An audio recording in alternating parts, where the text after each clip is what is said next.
old appeals to racial, sexual, and religious chauvinism, to rabid nationalist fervor, are beginning not to work. Business of who I am and whether I'm good or bad or achieving or not, all that's learned along the way. Just a ride. And we can change it anytime we want. It's only a choice. No effort, no work, no job, no savings of money. I realized that I had the game wrong. That the game was to find out what I already was.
We were saying how very important it is to bring about in the human mind the radical revolution. The crisis is a crisis in consciousness, a crisis that cannot anymore accept the old norms, the old patterns, the ancient traditions. And considering what the world is now, with all the misery, conflict, destructive brutality, aggression, and so on, man is still as he was. Is still brutal, violent, aggressive, acquisitive, competitive, and he has built a society along these lines.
Society today is composed of a series of institutions. From political institutions, legal institutions, religious institutions, to institutions of social class, familial values, and occupational specialization. It is obvious the profound influence these traditionalized structures have in shaping our understandings and perspectives. Yet, of all the social institutions we are born into, directed by, and conditioned upon, there seems to be no system as taken for granted and misunderstood as the monetary system. Taking on nearly religious proportions, the established monetary institution exists as one of the most unquestioned forms of faith there is. How money is created, the policies by which it is governed, and how it truly affects society are unregistered interests of the great majority of the population.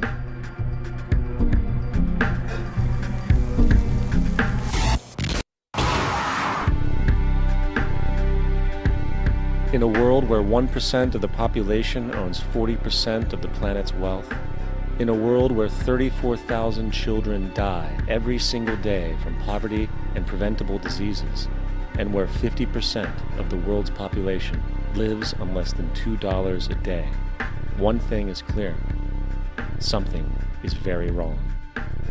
And whether we are aware of it or not, the lifeblood of all of our established institutions, and thus society itself, is money. Therefore, understanding this institution of monetary policy is critical to understanding why our lives are the way they are. Unfortunately, economics is often viewed with confusion and boredom. Endless streams of financial jargon, coupled with intimidating mathematics, quickly deters people from attempts at understanding it. However, the fact is, the complexity associated with the financial system is a mere mask, designed to conceal one of the most socially paralyzing structures humanity has ever endured.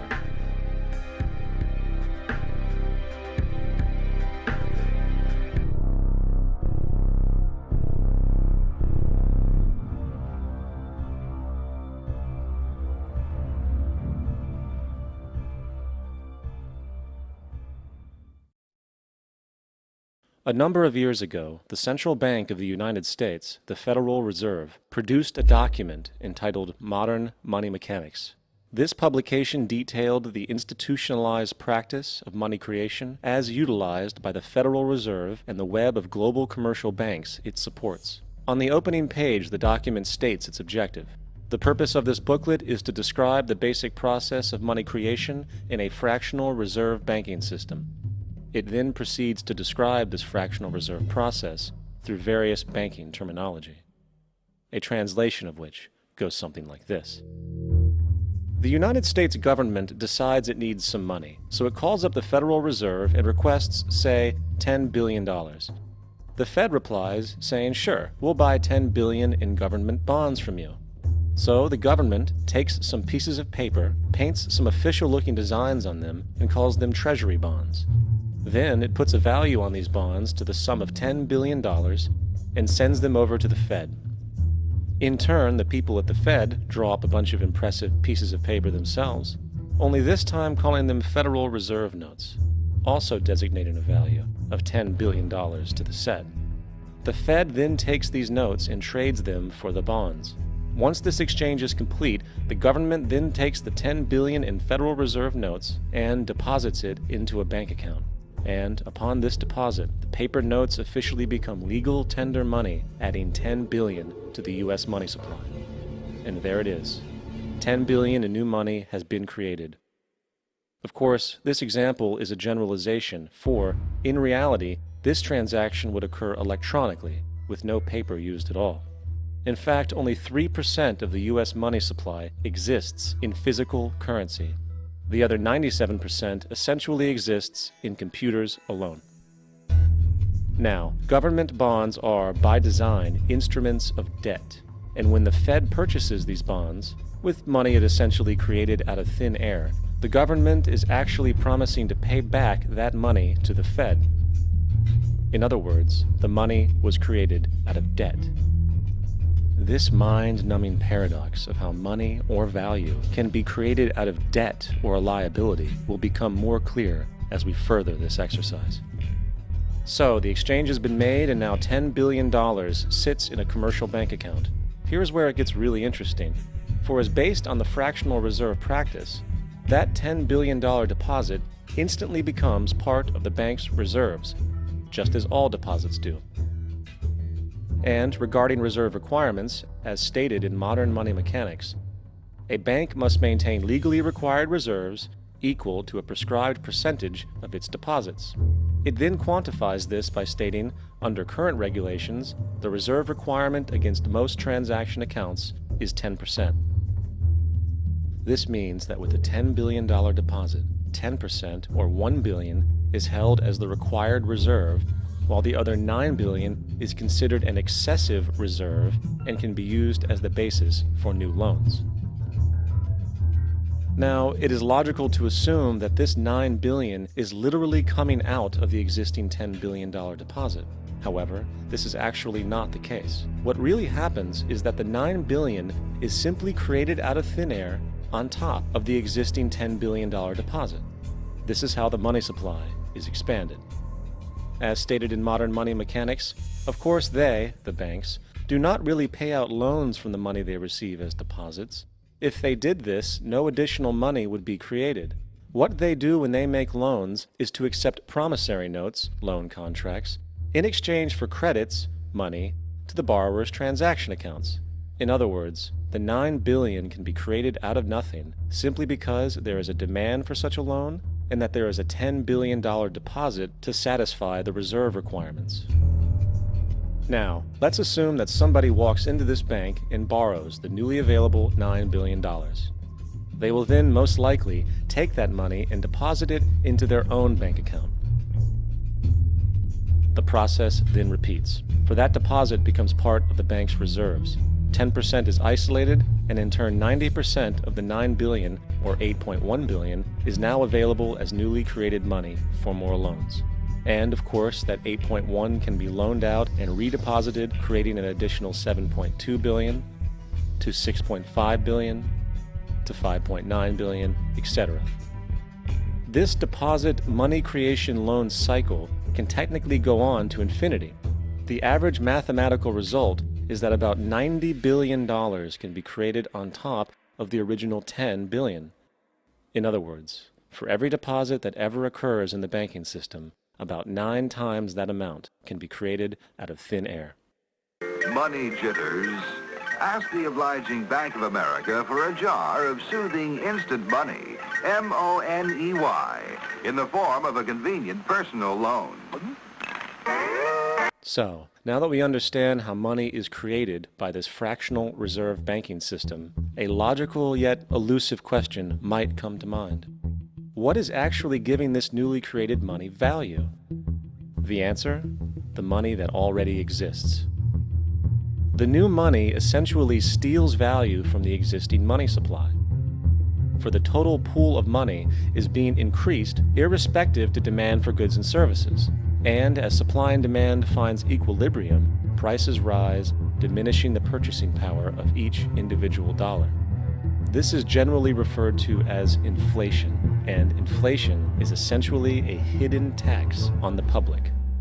What is the advice that you generally get? And that is inflate the currency. They don't say debase the currency. They don't say devalue the currency. They don't say cheat the people who are saved. They say lower the interest rates. The real deception is when we distort the value of money. When we create money out of thin air, we have no savings, and yet there's so-called capital. So my question boils down to this: how in the world can we expect to solve the problems of inflation, that is, the increase in the supply of money, with more inflation? Of course, it can't.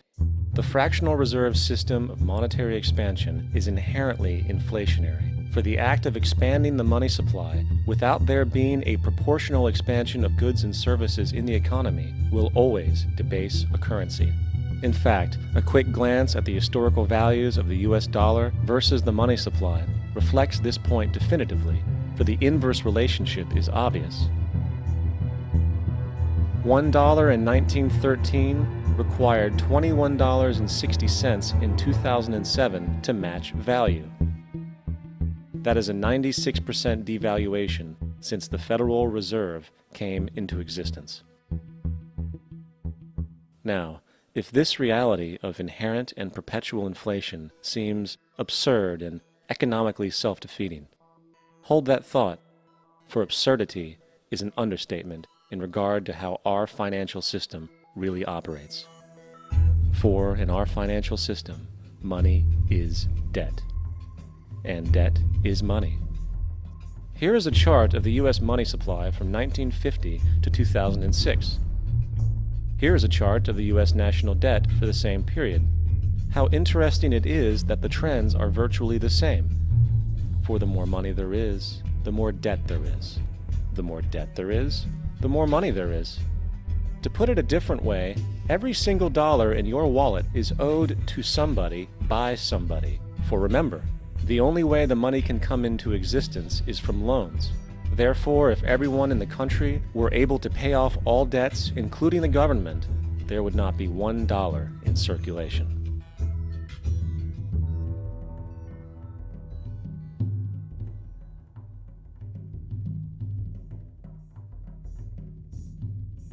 In fact, the last time in American history the national debt was completely paid off was in 1835 after President Andrew Jackson shut down the central bank that preceded the Federal Reserve. In fact, Jackson's entire political platform essentially revolved around his commitment to shut down the central bank, stating at one point, "The bold efforts the present bank has made to control the government are but premonitions of the fate that awaits the American people should they be deluded into a perpetuation of this institution or the establishment of another like it." Unfortunately, his message was short-lived, and the international bankers succeeded to install another central bank in 1913, the Federal Reserve. And as long as this institution exists, perpetual debt is guaranteed. Now, so far we have discussed the reality that money is created out of debt, through loans. These loans are based on a bank's reserves, and reserves are derived from deposits. And through this fractional reserve system, any one deposit can create 9 times its original value, in turn debasing the existing money supply, raising prices in society. And since all this money is created out of debt and circulated randomly through commerce, people become detached from their original debt, and a disequilibrium exists, where people are forced to compete for labor in order to pull enough money out of the money supply to cover their costs of living. As dysfunctional and backwards as all of this might seem, there is still one thing we have omitted from this equation. And it is this element of the structure which reveals the truly fraudulent nature of the system itself: the application of interest. When the government borrows money from the Fed, or when a person borrows money from a bank, it almost always has to be paid back with accrued interest. In other words, almost every single dollar that exists must be eventually returned to a bank with interest paid as well. But if all money is borrowed from the central bank and is expanded by commercial banks through loans, only what would be referred to as the principal is being created in the money supply. So then, where is the money to cover all of the interest that is charged? Nowhere. It doesn't exist. The ramifications of this are staggering, for the amount of money owed back to the banks will always exceed the amount of money that is available in circulation. This is why inflation is a constant in the economy, for new money is always needed to help cover the perpetual deficit built into the system, caused by the need to pay the interest. What this also means is that mathematically, defaults and bankruptcy are literally built into the system, and there will always be poor pockets of society that get the short end of the stick. An analogy would be a game of musical chairs, for once the music stops, somebody is left out to dry. And that's the point. It invariably transfers true wealth from the individual to the banks. For if you are unable to pay for your mortgage, they will take your property. This is particularly enraging when you realize that not only is such a default inevitable due to the fractional reserve practice, but also because of the fact that the money that the bank loaned to you didn't even legally exist in the first place. In 1969, there was a Minnesota court case involving a man named Jerome Daly, who was challenging the foreclosure of his home by the bank which provided the loan to purchase it. His argument was that the mortgage contract required both parties, being he and the bank, each put up a legitimate form of property for the exchange. In legal language, this is called consideration.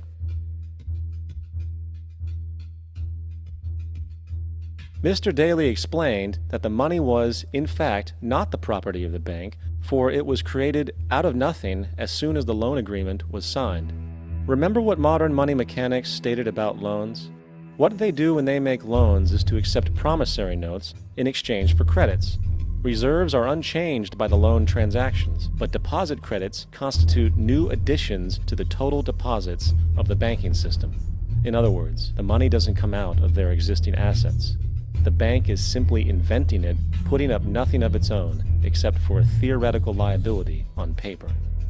As the court case progressed, the bank's president, Mr. Morgan, took the stand, and in the judge's personal memorandum, he recalled that the plaintiff, bank's president, admitted that, in combination with the Federal Reserve Bank, did create the money and credit upon its books by bookkeeping entry. The money and credit first came into existence when they created it. Mr. Morgan admitted that no United States law or statute existed which gave him the right to do this. A lawful consideration must exist and be tendered to support the note.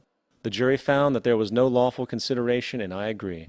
He also poetically added, "Only God can create something of value out of nothing." And upon this revelation, the court rejected the bank's claim for foreclosure, and Daley kept his home. The implications of this court decision are immense.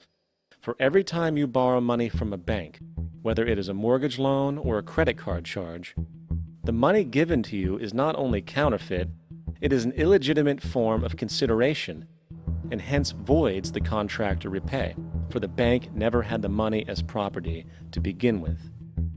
Unfortunately, such legal realizations are suppressed and ignored, and the game of perpetual wealth transfer and perpetual debt continues. And this brings us to the ultimate question: why? During the American Civil War, President Lincoln bypassed the high-interest loans offered by the European banks and decided to do what the Founding Fathers advocated, which was to create an independent and inherently debt-free currency. It was called the greenback. Shortly after this measure was taken, an internal document circulated between private British and American banking interests stated, "Slavery is but the owning of labor and carries with it the care of laborers, while the European plan is that capital shall control labor by controlling wages. This can be done by controlling the money. It will not do to allow the greenback, as we cannot control that." The fractional reserve policy perpetrated by the Federal Reserve, which has spread in practice to the great majority of banks in the world, is, in fact, a system of modern slavery. Think about it. Money is created out of debt. And what do people do when they are in debt? They submit to employment to pay it off. But if money can only be created out of loans, how can society ever be debt-free? It can't. And that's the point.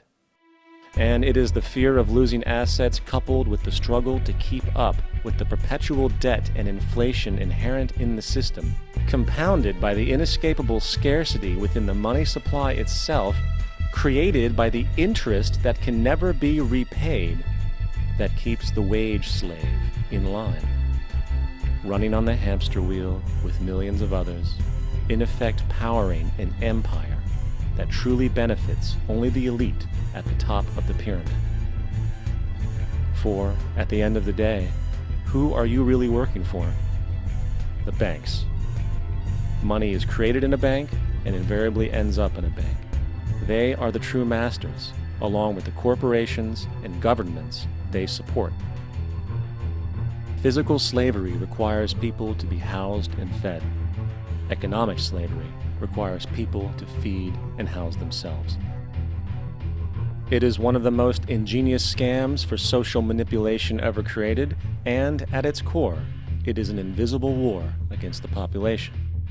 Debt is the weapon used to conquer and enslave societies, and interest is its prime ammunition. And as the majority walks around oblivious to this reality, the banks, in collusion with governments and corporations, continue to perfect and expand their tactics of economic warfare, spawning new bases, such as the World Bank and International Monetary Fund, while also inventing a new type of soldier, the birth of the economic hitman.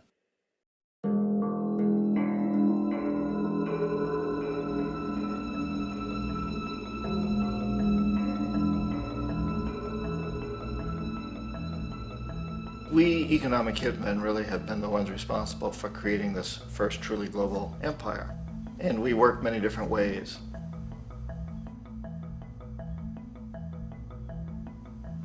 but perhaps the most common is that we will identify a country that has resources our corporations covet, like oil, and then arrange a huge loan to that country from the World Bank or one of its sister organizations.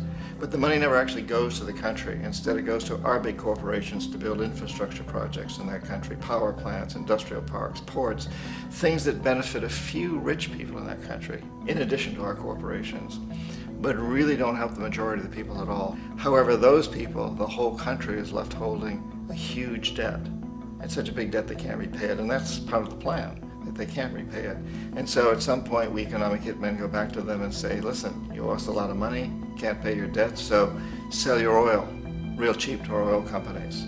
Allow us to build a military base in your country, or send troops in support of ours to someplace in the world like Iraq, or vote with us on the next UN vote.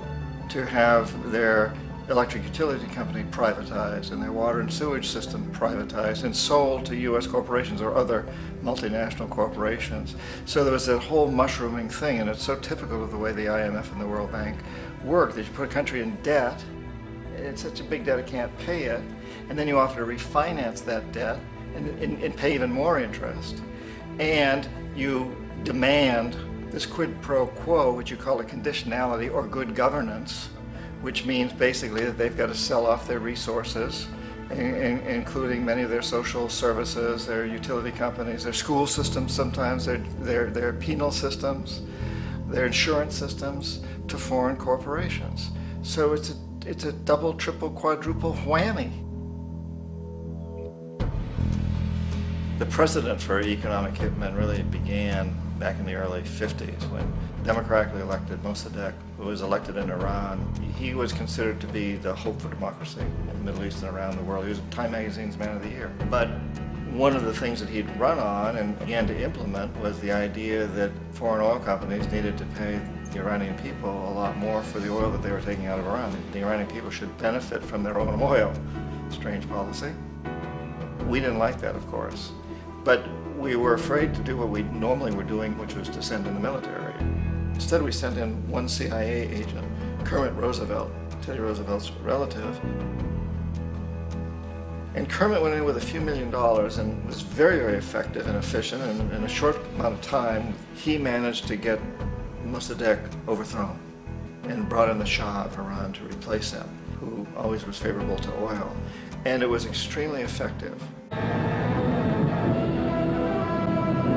Bombs overflow Tehran. Army officers shout that Mossadegh has surrendered and his regime as virtual dictator of Iran is ended. Pictures of the Shah are paraded through the streets as sentiment reverses. The Shah is welcomed home. So back here in the United States, in Washington, people looked around and said, wow, that was easy and cheap. So this established a whole new way of manipulating countries, of creating empire. The only problem with Roosevelt was that he was a card-carrying CIA agent, and had he been caught, the ramifications could have been pretty serious. So very quickly at that point, the decision was made to use private consultants to channel the money through the World Bank or the IMF or one of the other such agencies, to bring in people like me who worked for private companies, so that if we got caught, there would be no governmental ramifications.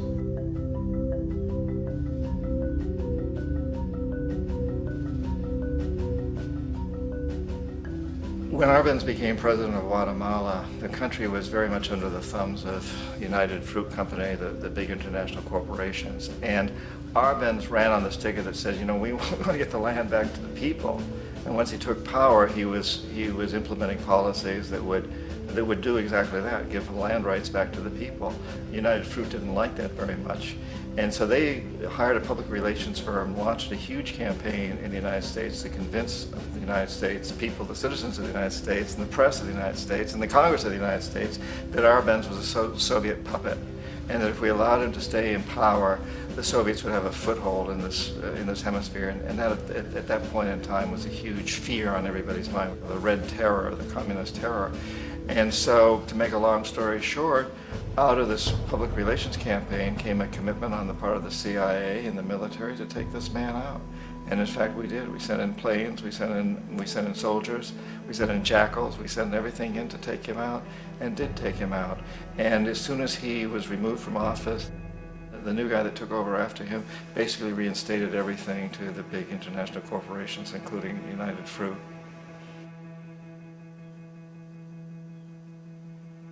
Ecuador for many, many years had been ruled by pro-US dictators, often relatively brutal. Then it was decided that they were going to have a truly democratic election. Jaime Roldos ran for office, and his main goal, he said, as president would be to make sure that Ecuador's resources were used to help the people. And he won, overwhelming, by more votes than anybody had ever won anything in Ecuador. And he began to implement these policies to make sure that the profits from oil went to help the people. Well, we didn't like that in the United States.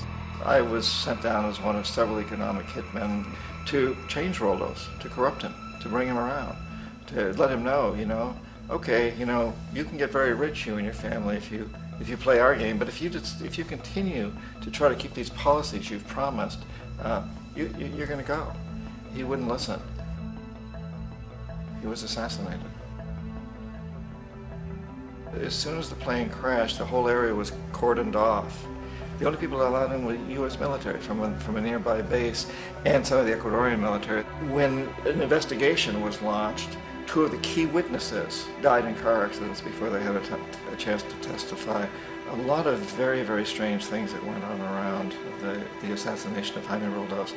I, like most people who've really looked at this case, have absolutely no doubt that it was an assassination. And of course, in my position as an economic hitman, I was always expecting something to happen to Jaime, whether it be a coup or assassination, I wasn't sure, but that he would be taken down because he was not being corrupted. He would not allow himself to be corrupted the way we wanted to corrupt him.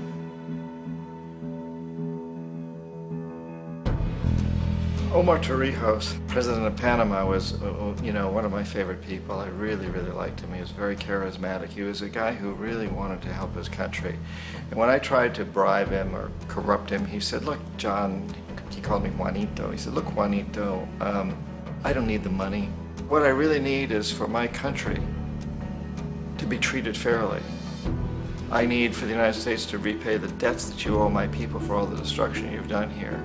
I need to be in a position where I can help other Latin American countries win their independence and be free of this terrible presence from the north that you people are exploiting us so badly.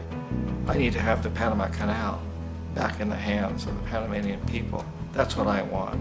And so, leave me alone. Don't try to bribe me. It was 1981, and in May, Jaime Roldos was assassinated. And Omar was very aware of this. Torrijos got his family together and he said, I'm probably next, but it's okay because I've done what I came here to do. I've renegotiated the canal. The canal will now be in our hands. He just finished negotiating the treaty with Jimmy Carter. In June of that same year, just a couple of months later, he also went down in an airplane crash, which there's no question was executed by CIA-sponsored jackals. Tremendous amount of evidence that one of Torrijos' security guards handed him at the last moment as he was getting on the plane a tape recorder, a small tape recorder that contained a bomb.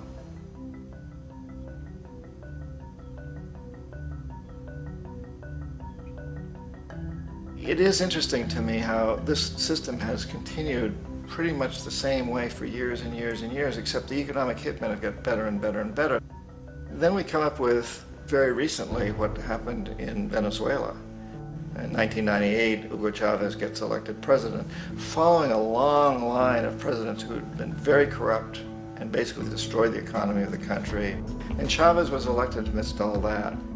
Chavez stood up to the United States, and he's done it primarily demanding that Venezuelan oil be used to help the Venezuelan people. Well, we didn't like that in the United States.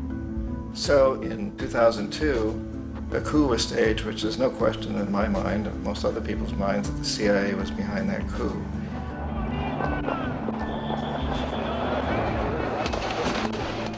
The way that coup was fomented was very reflective of what Kermit Roosevelt had done in Iran, of paying people to go out into the streets, to riot, to protest, to say this Chavez is very unpopular. You know, if you can get a few thousand people to do that, television can make it look like it's the whole country, and things start to mushroom. Except in the case of Chavez, he was smart enough, and the people were so strongly behind him that they overcame it, which was a phenomenal moment in the history of Latin America.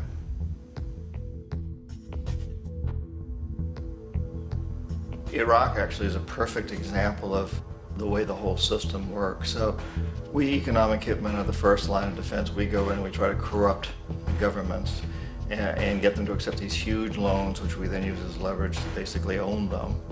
If we fail, as I failed in Panama with Omar Torrijos and in Ecuador with Jaime Roldos, men who refused to be corrupted, then the second line of defense is we send in the jackals. And the jackals either overthrow governments or they assassinate. And once that happens and a new government comes in, and boy, it's going to toe the line because the new president knows what will happen if he doesn't. In the case of Iraq, both of those things failed. Economic hitmen were not able to get through to Saddam Hussein. We tried very hard. We tried to get him to accept a deal very similar to what the House of Saud had accepted in Saudi Arabia, but he wouldn't accept it. And so the jackals went in to take him out. They couldn't do it. His security was very good. After all, he had one time worked for the CIA. He'd been hired to assassinate a former president of Iraq and failed, but he knew the system. So in '91, we send in the troops and we take out the Iraqi military. So we assume at that point that Saddam Hussein is going to come around. We could have taken him out, of course, at that time, but we didn't want to. He's the kind of strong man we like. He controls his people. We thought he could control the Kurds and keep the Iranians in their border and keep pumping oil for us. And that once we took out his military, now he's going to come around. So the economic hitmen go back in the 90s without success. If they'd had success, he'd still be running the country.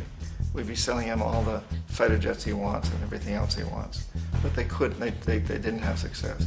The jackals couldn't take him out again, so we sent the military in once again, and this time we did the complete job and took him out, and in the process created for ourselves some very, very lucrative construction deals. We had to reconstruct a country that we'd essentially destroyed, which is a pretty good deal if you own construction companies, big ones.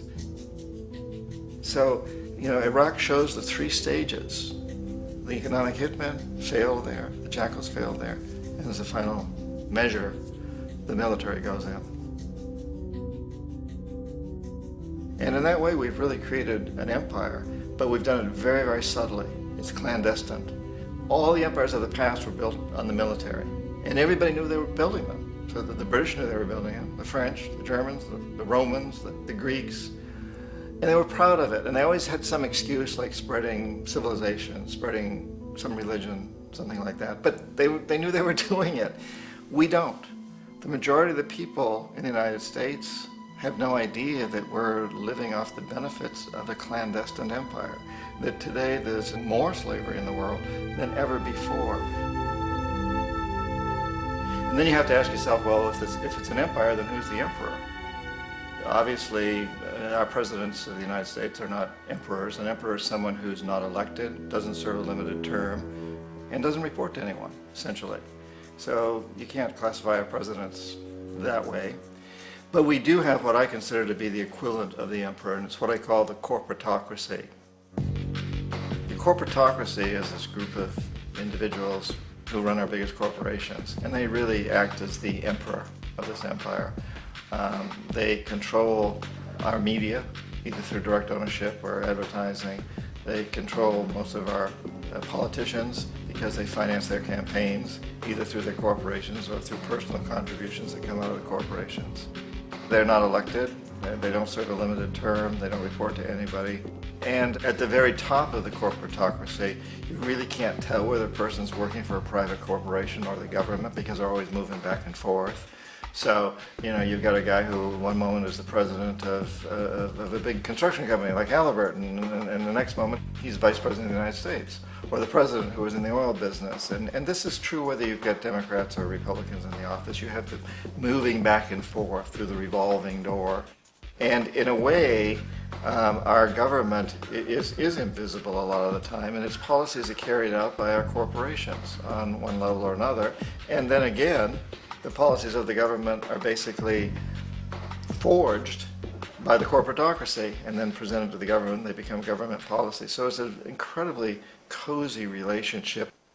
This isn't a conspiracy theory type of thing. These people don't have to get together and plot to do things. They all basically work under one primary assumption, and that is that they must maximize profits regardless of the social and environmental costs.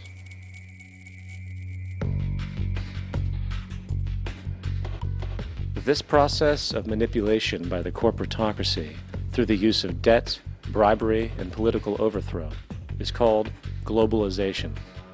Just as the Federal Reserve keeps the American public in a position of indentured servitude through perpetual debt, inflation, and interest, the World Bank and IMF serve this role on a global scale. The basic scam is simple. Put a country in debt either by its own indiscretion or through corrupting the leader of that country, then impose conditionalities or structural adjustment policies, often consisting of the following. Currency devaluation. When the value of a currency drops, so does everything valued in it. This makes indigenous resources available to predator countries at a fraction of their worth. Large funding cuts for social programs. These usually include education and healthcare, compromising the well-being and integrity of the society, leaving the public vulnerable to exploitation. Privatization of state-owned enterprises. This means that socially important systems can be purchased and regulated by foreign corporations for profit. For example, in 1999, the World Bank insisted that the Bolivian government sell the public water system of its third largest city to a subsidy of the U.S. corporation Bechtel. As soon as this occurred, water bills for the already impoverished local residents skyrocketed. It wasn't until after a full-blown revolt by the people that the Bechtel contract was nullified. Then there is trade liberalization, or the opening up of the economy through removing any restrictions on foreign trade. This allows for a number of abusive economic manifestations, such as transnational corporations bringing in their own mass-produced products, undercutting the indigenous production and ruining local economies. An example is Jamaica, which, after accepting loans and conditionalities from the World Bank, lost its largest cash crop markets due to competition with Western imports. Today, countless farmers are out of work, for they are unable to compete with the large corporations. Another variation is the creation of numerous, seemingly unnoticed, unregulated, inhumane sweatshop factories, which take advantage of the imposed economic hardship. Additionally, due to production deregulation, environmental destruction is perpetual, as a country's resources are often exploited by the indifferent corporations while outputting large amounts of deliberate pollution. The largest environmental lawsuit in the history of the world today is being brought on behalf of 30,000 Ecuadorian Amazonian people against Texaco, which is now owned by Chevron. So today it's against Chevron, but for activities conducted by Texaco. Estimated to be more than 18 times what the Exxon Valdez dumped into the coast of Alaska. In the case of Ecuador, it wasn't an accident. The oil companies did it intentionally. They knew they were doing it to save money out there rather than arranging for proper disposal.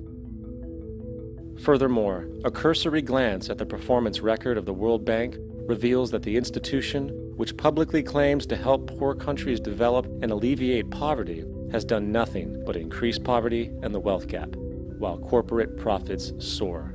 In 1960, the income gap between the fifth of the world's people in the richest countries versus the fifth in the poorest countries was 30 to 1. By 1998, it was 74 to 1. While global GNP rose 40% between 1970 and 1985, those in poverty actually increased by 17%.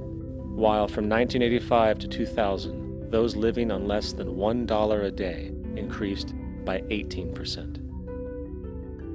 Even the Joint Economic Committee of the U.S. Congress admitted that there is a mere 40% success rate of all World Bank projects. In the late 1960s, the World Bank intervened in Ecuador with large loans. During the next 30 years, poverty grew from 50% to 70%. Under or unemployment grew from 15 to 70%.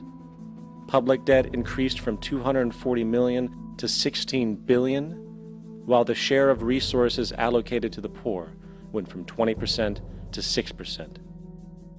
In fact, by the year 2000, 50% of Ecuador's national budget had to be allocated for paying its debts. It is important to understand the World Bank is, in fact, a U.S. bank, supporting U.S. interests. For the United States holds veto power over decisions, as it is the largest provider of capital. And where did it get this money? You guessed it. It made it out of thin air through the fractional reserve banking system. Of the world's top 100 economies, as based on annual GDP, 51 are corporations, and 47 of that 51 are U.S.-based.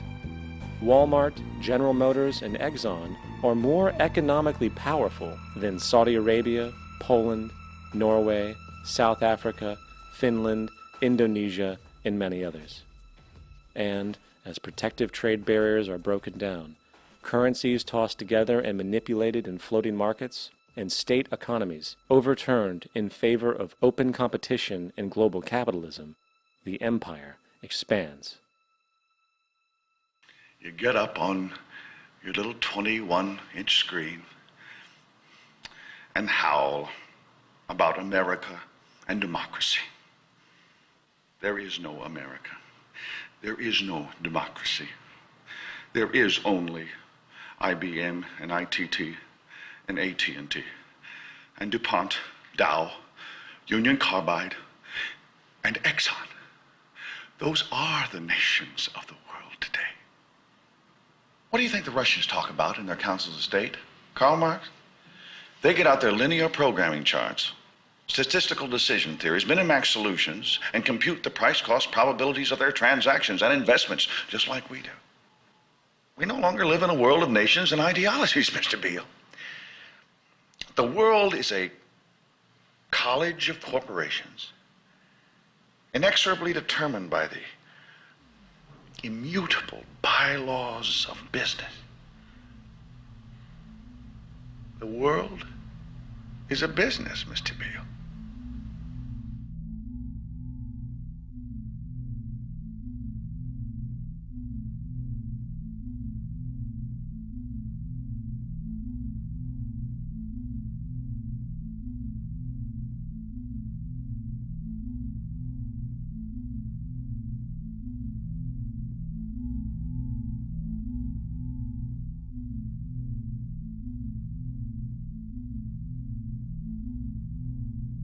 The world is being taken over by a handful of business powers who dominate the natural resources we need to live while controlling the money we need to obtain these resources.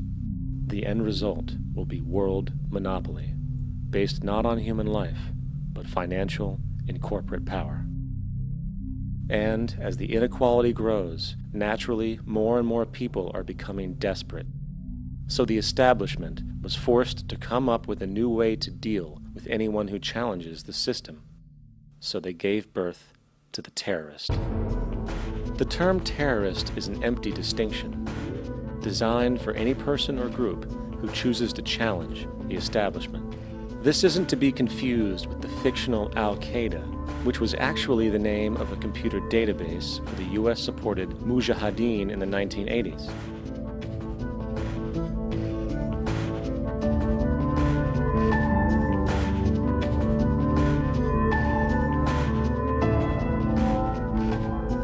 In 2007, the Department of Defense received $161.8 billion for the so-called global war on terrorism. According to the National Counterterrorism Center, in 2004, roughly 2,000 people were killed internationally due to supposed terrorist acts. Of that number, 70 were American. Using this number as a general average, which is extremely generous, It is interesting to note that twice as many people die from peanut allergies a year than from terrorist acts. Concurrently, the leading cause of death in America is coronary heart disease, killing roughly 450,000 each year.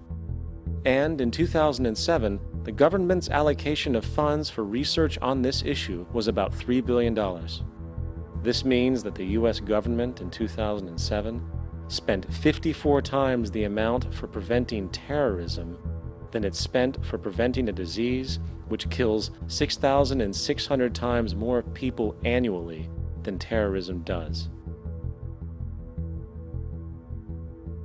Yet, as the name terrorism and Al-Qaeda are arbitrarily stamped on every news report relating to any action taken against U.S. interests, the myth grows wider. In mid-2008, the U.S. Attorney General actually proposed that the U.S. Congress officially declare war against the fantasy. Not to mention, as of July 2008, there are now over 1 million people currently on the U.S. terrorist watch list. These so-called counterterrorism measures, of course, have nothing to do with social protection, and everything to do with preserving the establishment amongst the growing anti-American sentiment both domestically and internationally, which is legitimately founded on the greed-based corporate empire expansion that is exploiting the world. The true terrorists of our world do not meet at the docks at midnight or scream Allah Akbar before some violent action. The true terrorists of our world wear $5,000 suits and work in the highest positions of finance, government, and business. So, what do we do? How do we stop a system of greed and corruption that has so much power and momentum? How do we stop this aberrant group behavior which feels no compassion for, say, the millions slaughtered in Iraq and Afghanistan, so the corporatocracy can control energy resources and opium production for Wall Street profit?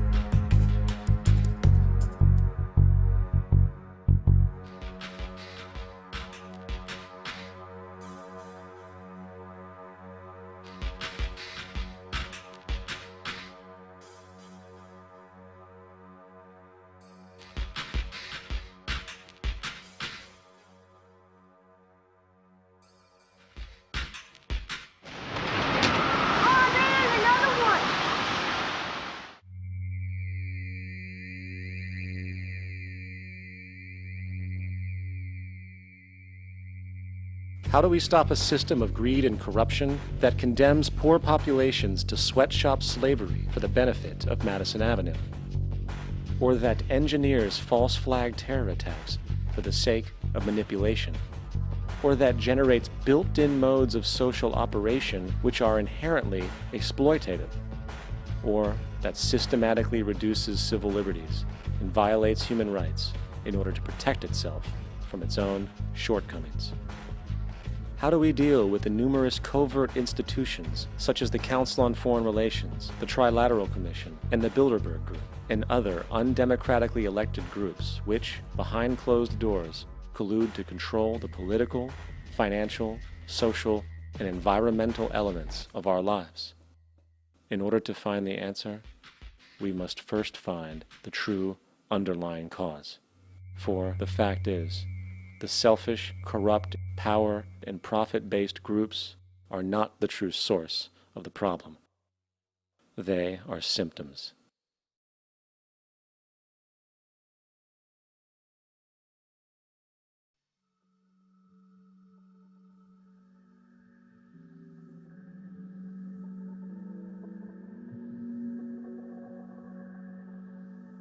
My name is Jock Fresco. I'm an industrial designer and a social engineer. I'm very much interested in society and developing a system that might be sustainable for all people. First of all, the word corruption is a monetary invention. That aberrant behavior that's disruptive to the well-being of people, while you're dealing with human behavior. And human behavior appears to be environmentally determined, meaning if you were raised by the Seminole Indians as a baby, never saw anything else, you'd hold that value system. And this goes for nations, it goes for individuals, for families. They try to indoctrinate their children to their particular faith and their country and make them feel like they're part of that. And they build a society which they call established. They establish a workable point of view and tend to perpetuate that, whereas all societies are really emergent, not established. And so they fight new ideas that would interfere with the establishment. Governments try to perpetuate that which keeps them in power. People are not elected to political office to change things. They're put there to keep things the way they are. So you see, the basis of corruption is in our society. Let me make it clear. All nations, then, are basically corrupt because they tend to uphold existing institutions. I don't mean to uphold or downgrade all nations, but communism, socialism, fascism, the free enterprise system, and all other subcultures are the same. They are all basically corrupt. The most fundamental characteristic of our social institutions is the necessity for self-preservation. Whether dealing with a corporation, a religion, or a government, the foremost interest is to preserve the institution itself. For instance, the last thing an oil company would ever want is the utilization of energy that was outside of its control, for it makes that company less relevant to society. Likewise, the Cold War and the collapse of the Soviet Union was, in reality, a way to preserve and perpetuate the established economic and global hegemony of the United States.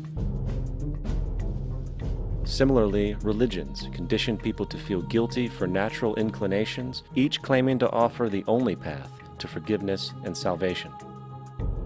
At the heart of this institutional self-preservation lies the monetary system, for it is money that provides the means for power and survival. Therefore, just as a poor person might be forced to steal in order to survive, it is a natural inclination to do whatever is needed to continue an institution's profitability. This makes it inherently difficult for profit-based institutions to change, for it puts in jeopardy not only the survival of large groups of people, but also the coveted materialistic lifestyles associated with affluence and power. Therefore, the paralyzing necessity to preserve an institution, regardless of its social relevance, is largely rooted in the need for money or profit.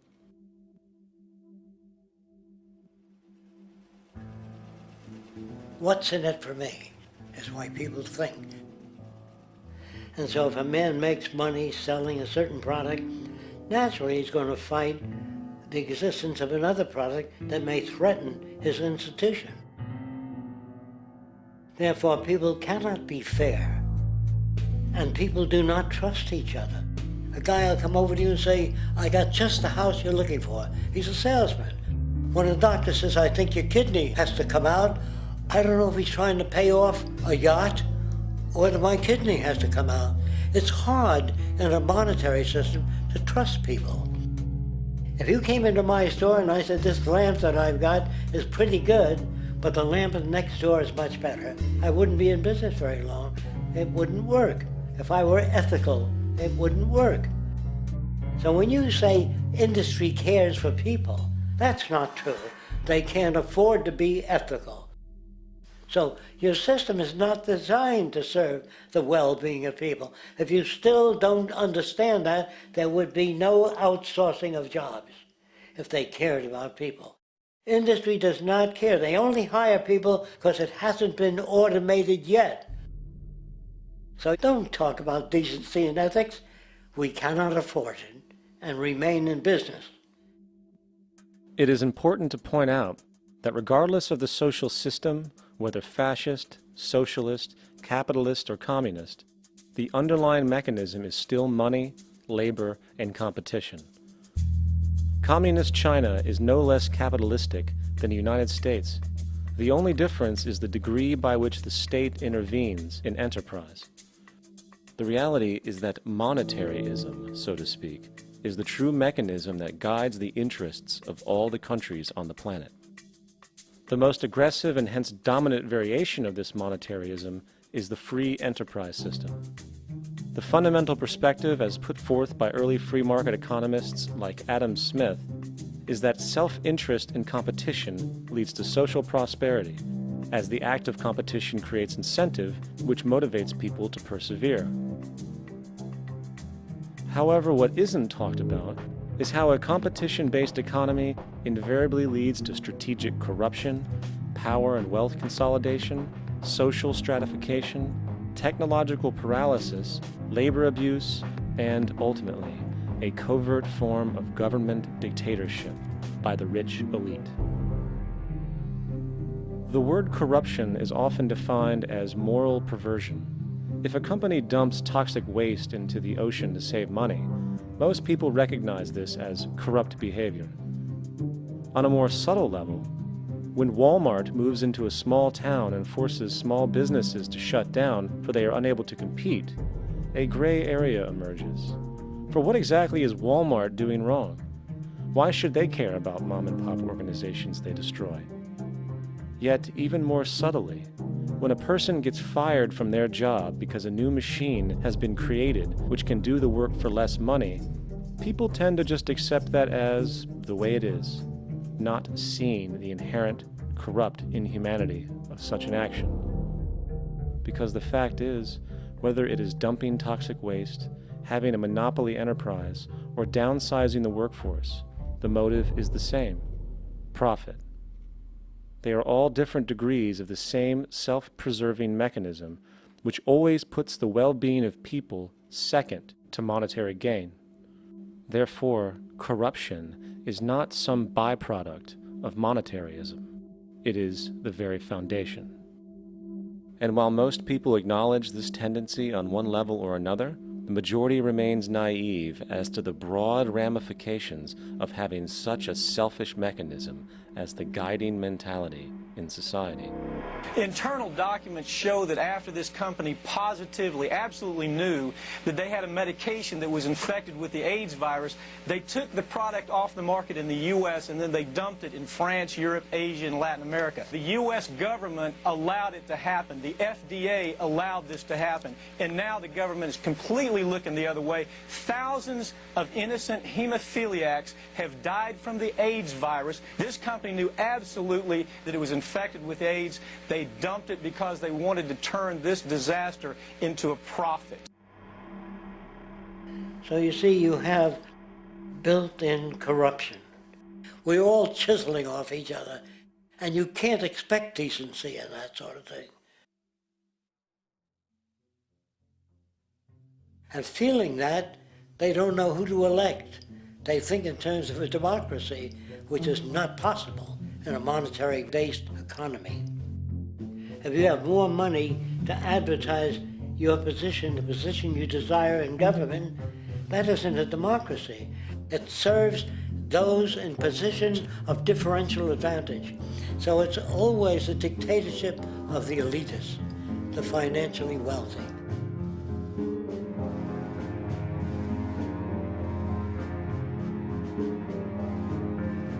It is an interesting observation to note how seemingly unknown personalities magically appear on the scene as presidential candidates. Then, before you know it, somehow you are left to choose from a small group of extremely wealthy people who suspiciously have the same broad social view. Obviously, it's a joke. The people placed on the ballot are done so because they have been pre-decided to be acceptable by the established financial powers who actually run the show. Yet, many who understand this illusion of democracy often think, if only we could just get our honest, ethical politicians in power, then we would be okay. Well, while this idea, of course, seems reasonable in our established, oriented worldview, it is, unfortunately, another fallacy. For when it really comes down to what is actually important, the institution of politics, and thus politicians themselves, have absolutely no true relevance as to what makes our world and society function. It's not politicians that can solve problems. They have no technical capabilities. They don't know how to solve problems. Even if they were sincere, they don't know how to solve problems. It's the technicians that produce the desalination plants.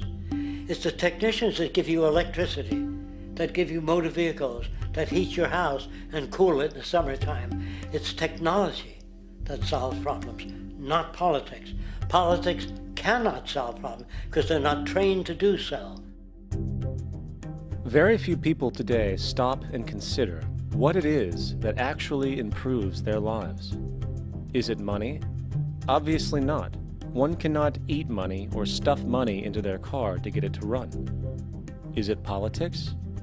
All politicians can do is create laws, establish budgets, and declare war. Is it religion? Of course not. Religion creates nothing except intangible emotional solace for those who require it. The true gift that we as human beings have, which has been solely responsible for everything that has improved our lives, is technology. What is technology? Technology is a pencil which allows one to solidify ideas on paper for communication. Technology is an automobile which allows one to travel faster than feet would allow. Technology is a pair of eyeglasses which enables sight for those who need it. Applied technology itself is merely an extension of human attributes which reduces human effort, freeing humans from a particular chore or problem. Imagine what your life would be like today without a telephone, or an oven, or a computer, or an airplane. Everything in your home which you take for granted, from a doorbell, to a table, to a dishwasher, is technology generated from the creative, scientific ingenuity of human technicians, not money, politics, or religion. These are false institutions. And writing your congressman is fantastic. They tell you to write your congressman if you want something done. The men in Washington should be at the forefront of technology, the forefront of human studies, the forefront of crime, all the factors that shape human behavior. You don't have to write your congressman. What kind of people are they that are appointed to do that job? The future will have great difficulty. And the question that's raised by politicians is, how much will a project cost? The question is not, how much will it cost? Do we have the resources? And we have the resources today to house everyone, build hospitals all over the world, build schools all over the world, the finest equipment and labs for teaching and doing medical research. So you see, we have all that, but we're in a monetary system. And in a monetary system, there's profit. And what is the fundamental mechanism that drives the profit system besides self-interest? What is it exactly that maintains that competitive edge at its core? Is it high efficiency and sustainability? No, that isn't part of their design. Nothing produced in our profit-based society is even remotely sustainable or efficient. If it was, there wouldn't be a multi-million-dollar-a-year service industry for automobiles, nor would the average lifespan for most electronics be less than 3 months before they're obsolete. Is it abundance? Absolutely not. Abundance, as based on the laws of supply and demand, is actually a negative thing. If a diamond company finds 10 times the usual amount of diamonds during their mining, it means the supply of diamonds has increased, which means the cost and profit per diamond drops. The fact is, efficiency, sustainability, and abundance are enemies of profit. To put it into a word, it is the mechanism of scarcity that increases profits. What is scarcity? Based on keeping products valuable. Slowing up production on oil raises the price. Maintaining scarcity of diamonds keeps the price high. They burn diamonds at the Kimberley diamond mines. They made a carbon that keeps the price up. So then, what does it mean for society when scarcity, either produced naturally or through manipulation, is a beneficial condition for industry? It means that sustainability and abundance will never ever occur in a profit system, for it simply goes against the very nature of the structure. Therefore, it is impossible to have a world without war or poverty. It is impossible to continually advance technology to its most efficient and productive states. And, most dramatically, it is impossible to expect human beings to behave in truly ethical or decent ways.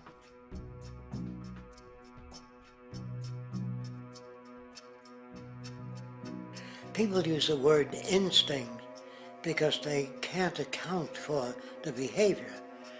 They sit back and they evaluate with their lack of knowledge, and they say things like, humans are built a certain way, greed is a natural thing, as though they've worked for years on it, and it's no more natural than wearing clothing. What we want to do is to eliminate the causes of the problems, eliminate the processes that produce greed and bigotry and prejudice and people taking advantage of one another and elitism, eliminating the need for prisons and welfare. We have always had these problems because we have always lived within scarcity and barter and monetary systems that produce scarcity. If you eradicate the conditions that generate what you call socially offensive behavior, it does not exist. The guy said, well, isn't that inborn? No, it's not. There is no human nature, there's human behavior, and that's always been changed throughout history. You're not born with bigotry and greed and corruption and hatred. You pick that up within the society. War, poverty, corruption, hunger, misery, human suffering will not change in a monetary system. That is, there'll be very little significant change. It's going to take the redesign of our culture, our values, and it has to be related to the carrying capacity of the earth, not some human opinion or some politician's notions of the way the world ought to be, or some religious notions of the conduct of human affairs. And that's what the Venus Project is about. The society that we're about to talk about is a society that is free of all the old superstitions, incarceration, prisons, police, cruelty, and law. All laws will disappear, and the professions will disappear that are no longer valid, such as stockbrokers, bankers, advertising, gone forever, because it's no longer relevant. When we understand that it is technology devised by human ingenuity which frees humanity and increases our quality of life, we then realize that the most important focus we can have is on the intelligent management of the Earth's resources. For it is from these natural resources we gain the materials to continue our path of prosperity. Understanding this, we then see that money fundamentally exists as a barrier to these resources, for virtually everything has a financial cost. And why do we need money to obtain these resources? Because of real or assumed scarcity. We don't usually pay for air and tap water because it is in such high abundance, selling it would be pointless. So then, logically speaking, if resources and technologies applicable to creating everything in our societies, such as houses, cities, and transportation, were in high enough abundance, there would be no reason to sell anything. Likewise, if automation and machinery was so technologically advanced as to relieve human beings of labor, there would be no reason to have a job. And with these social aspects taken care of, there would be no reason to have money at all. So the ultimate question remains: do we on Earth have enough resources and technological understanding to create a society of such abundance that everything we have now could be available without a price tag and without the need for submission through employment? Yes, we do. We have the resources and technology to enable this at a minimum, along with the ability to raise the standard of living so high that people in the future will look back at our civilization now and gawk at how primitive and immature our society was. What the Venus Project proposes is an entirely different system that's updated to present-day knowledge. We've never given scientists the problem of how do you design a society which would eliminate boring and monotonous jobs, that would eliminate accidents in transportation, that would enable people to have a high standard of living, that would eliminate poisons in our food, that would give us other sources of energy that are clean and efficient. We can do that out there.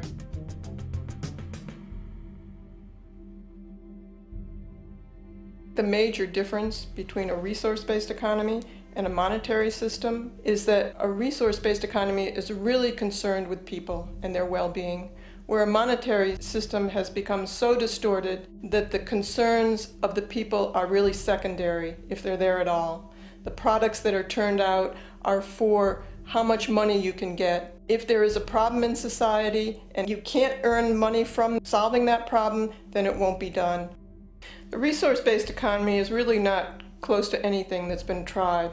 And with all our technology today, we can create abundance. It could be used to improve everyone's lifestyle. Abundance all over the world if we use our technology wisely and maintain the environment.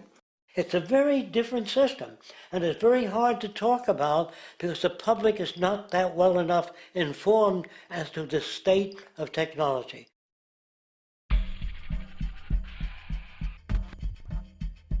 At present, we don't have to burn fossil fuels.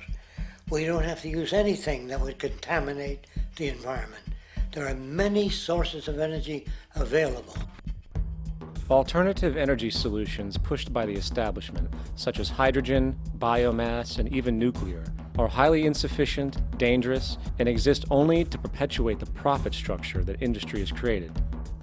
When we look beyond the propaganda and self-serving solutions put forth by the energy companies, we find a seemingly endless stream of clean, abundant, and renewable energy for generating power. Solar and wind energy are well known to the public, but the true potential of these mediums remains unexpressed. Solar energy, derived from the sun, has such abundance that 1 hour of light at high noon contains more energy than what the entire world consumes in a year. If we could capture 1/100% of this energy, the world would never have to use oil, gas, or anything else. The question then is not availability, but the technology to harness it. And there are many advanced mediums today which could accomplish just that, if they were not hindered by the need to compete for market share with the established energy power structures. Then there's wind energy. Wind energy has long been denounced as weak, and due to being location-driven, impractical. This is simply not true. The U.S. Department of Energy admitted in 2007 that if wind was fully harvested in just 3 of America's 50 states, it could power the entire nation. And then there are the rather unknown mediums of tidal and wave power. Tidal power is derived from tidal shifts in the ocean. Installing turbines which capture this movement generates energy. In the United Kingdom, 42 sites are currently noted as available, forecasting that 34% of all the UK's energy could come from tidal power alone. Wave power, which extracts energy from the surface motions of the ocean, is estimated to have a global potential of up to 80,000 terawatt-hours a year. This means 50% of the entire planet's energy usage could be produced from this medium alone. Now, it is important to point out that tidal, wave, solar, and wind power requires virtually no preliminary energy to harness, unlike coal, oil, gas, biomass, hydrogen, and all the others. In combination, these 4 mediums alone, if efficiently harnessed through technology, could power the world forever. That being said, there happens to be another form of clean, renewable energy which trumps them all: geothermal power. Geothermal energy utilizes what is called heat mining, which, through a simple process using water, is able to generate massive amounts of clean energy. In 2006, an MIT report on geothermal energy found that 13,000 zettajoules of power are currently available in the Earth, with the possibility of 2,000 zettajoules being easily tappable with improved technology. The total energy consumption of all the countries on the planet is about half of a zettajoule a year. This means about 4,000 years of planetary power could be harnessed in this medium alone. And when we understand that the Earth's heat generation is constantly renewed, this energy is really limitless and could be used forever. These energy sources are only a few of the clean, renewable mediums available, and as time goes on, we will find more. The grand realization is that we have total energy abundance without the need for pollution, traditional conservation, or in fact, a price tag. And what about transportation? The prevailing means of transportation in our societies is by automobile and aircraft, both of which predominantly need fossil fuels to run. In the case of the automobile, the battery technology needed to power an electric car that can go over 100 miles an hour for over 200 miles on one charge exists, and has existed for many years. However, due to battery patents controlled by the oil industry, which limits their availability to maintain market share, coupled with political pressure from the energy industry, the accessibility and affordability of this technology is limited. There is absolutely no reason other than pure, corrupt profit interest that every single vehicle in the world cannot be electric and utterly clean, with zero need for gasoline. As far as airplanes, it is time we realize that this means of travel is inefficient, cumbersome, slow, and causes far too much pollution. This is a maglev train. It uses magnets for propulsion. It is fully suspended by a magnetic field and requires less than 2% of the energy used for plane travel. The train has no wheels, so nothing can wear out. The current maximum speed of versions of this technology, as used in Japan, is 361 miles per hour. However, this version of the technology is very dated. An organization called ET3, which has connections with the Venus Project, has established a tube-based maglev that can travel up to 4,000 miles per hour in a motionless, frictionless tube, which can go over land or underwater. Imagine going from LA to New York for an extended lunch break, or from Washington, D.C. to Beijing, China in 2 hours. This is the future of continental and intercontinental travel, fast, clean, with only a fraction of the energy usage we use today for the same means. In fact, between maglev technology, advanced battery storage, and geothermal energy, there would be no reason to ever burn fossil fuels again. And we can do this now if we were not held back by the paralyzing profit structure. Now, America is inclined toward fascism. It has a propensity by its dominant philosophy and religion to uphold the fascist point of view. American industry is essentially a fascist institution. If you don't understand that, the minute you punch that time clock, you walk into a dictatorship. We're given notions about the respectability of work, and I really look at it as being paid slavery. They're brought up to believe that you shall earn your living by the sweat of your brow. That holds people back. Freeing people from drudgery, repetitive jobs which make them ignorant. You rob them. In our society, that is a resource-based economy, machines free people. You see, we can't imagine that because we've never known that kind of world. If we look back at history, we see a very clear pattern of machine automation slowly replacing human labor. From the disappearance of the elevator man to the near full automation of an automobile production plant, the fact is, as technology grows, the need for humans in the workforce will continually be diminished. This creates a serious clash, which proves the falseness of the monetary-based labor system. for human employment is in direct competition with technological development. Therefore, given the fundamental priority of profit by industry, people through time will be continually laid off and replaced by machine. When industry takes on a machine, instead of shortening the workday, they downsize. You lose your job. So you have a right to fear machines. In a high-technology, resource-based economy, it is conservative to say that about 90% of all current occupations could be phased out by machines, freeing humans to live their life without servitude, for this is the point of technology itself.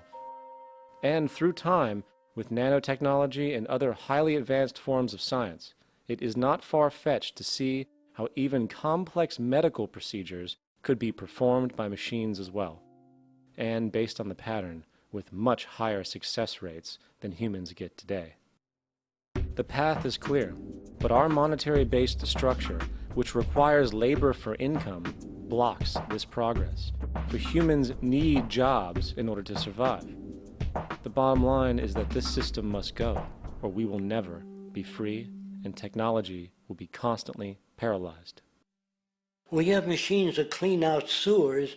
It frees a human being from doing that. So look at machines as extensions of human performance. Furthermore, many occupations today will have simply no basis to exist in a resource-based economy, such as anything associated with the management of money, advertising, along with the legal system itself. For without money, a great majority of the crimes that are committed today would never occur. Virtually all forms of crime are a consequence of the monetary system, either directly or by neuroses inflicted through financial deprivation. Therefore, laws themselves could eventually become extinct. Instead of putting up a sign, drive carefully, slippery when wet, put abrasive in the highway so it's not slippery when wet. And if a person gets in a car that's drunk and the car oscillates a great deal, there's a little pendulum that swings up and back, and that'll pull the car over to the side. Not a law solution. Put sonar and radar in automobiles so they can't hit one another. Man-made laws are attempts to deal with occurring problems, and not knowing how to solve them, they make a law. In the United States, the most privatized, capitalist country on the planet, it should come as no surprise that it also has the largest prison population in the world, growing every year. Statistically, most of these people are uneducated and come from poor, deprived societies. And, contrary to propaganda, it is this environmental conditioning which lures them into criminal and violent behavior. However, society looks the other way in regard to this point. The legal and prison systems are just more examples of how our society avoids examining the root causes of behavior. Billions are spent each year on prisons and police, while only a fraction is spent on programs for poverty, which is one of the most fundamental variables responsible for crime to begin with. And as long as we have an economic system which prefers and in fact creates scarcity and deprivation, crime will never go away.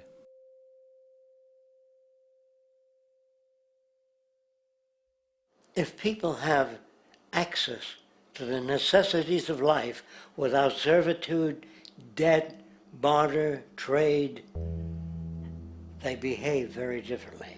You want all these things available without a price tag. Now then, you gotta have a price tag. Well, what'll motivate people? Man gets everything he wants, he just lay around in the sun. This is the myth they perpetuate.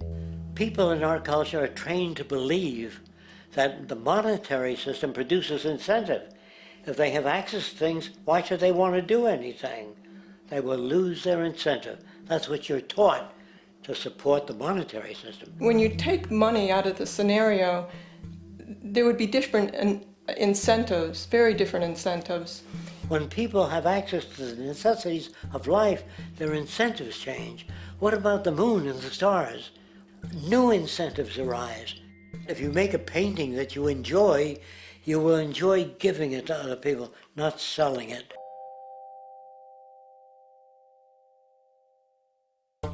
I think most of the education that I've seen today is essentially producing a person for a job. It's very specialized. They're not generalists. People don't know a lot about a lot of different subjects. I don't think you could get people to go to war if they knew a lot about a lot of things. I think education is mostly rote, and they're not taught how to solve problems. They're not given the tools emotionally or within their own field of how to do critical thinking. A resource-based economy, the education would be very different. Our society's major concern is mental development and to motivate each person to their highest potential. Because our philosophy is the smarter people are, the richer the world, because everybody becomes a contributor. The smarter your kids are, the better my life will be, because they'll be contributing more constructively to the environment and to my life, because everything that we devise within a resource-based economy would be applied to society. There would be nothing to hold it back.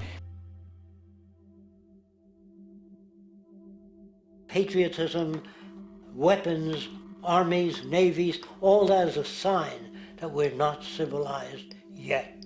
Kids will ask their parents, didn't you see the necessity of the machines? Dad, couldn't you see that war was inevitable when you produce scarcity? Isn't it obvious? Of course the kid will understand that you were pinheads, raised merely to serve the established institutions.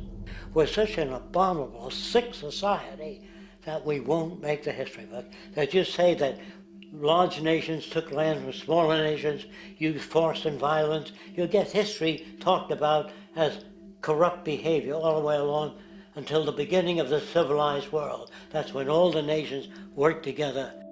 World unification, working toward common good for all human beings, and without anyone being subservient to anyone else.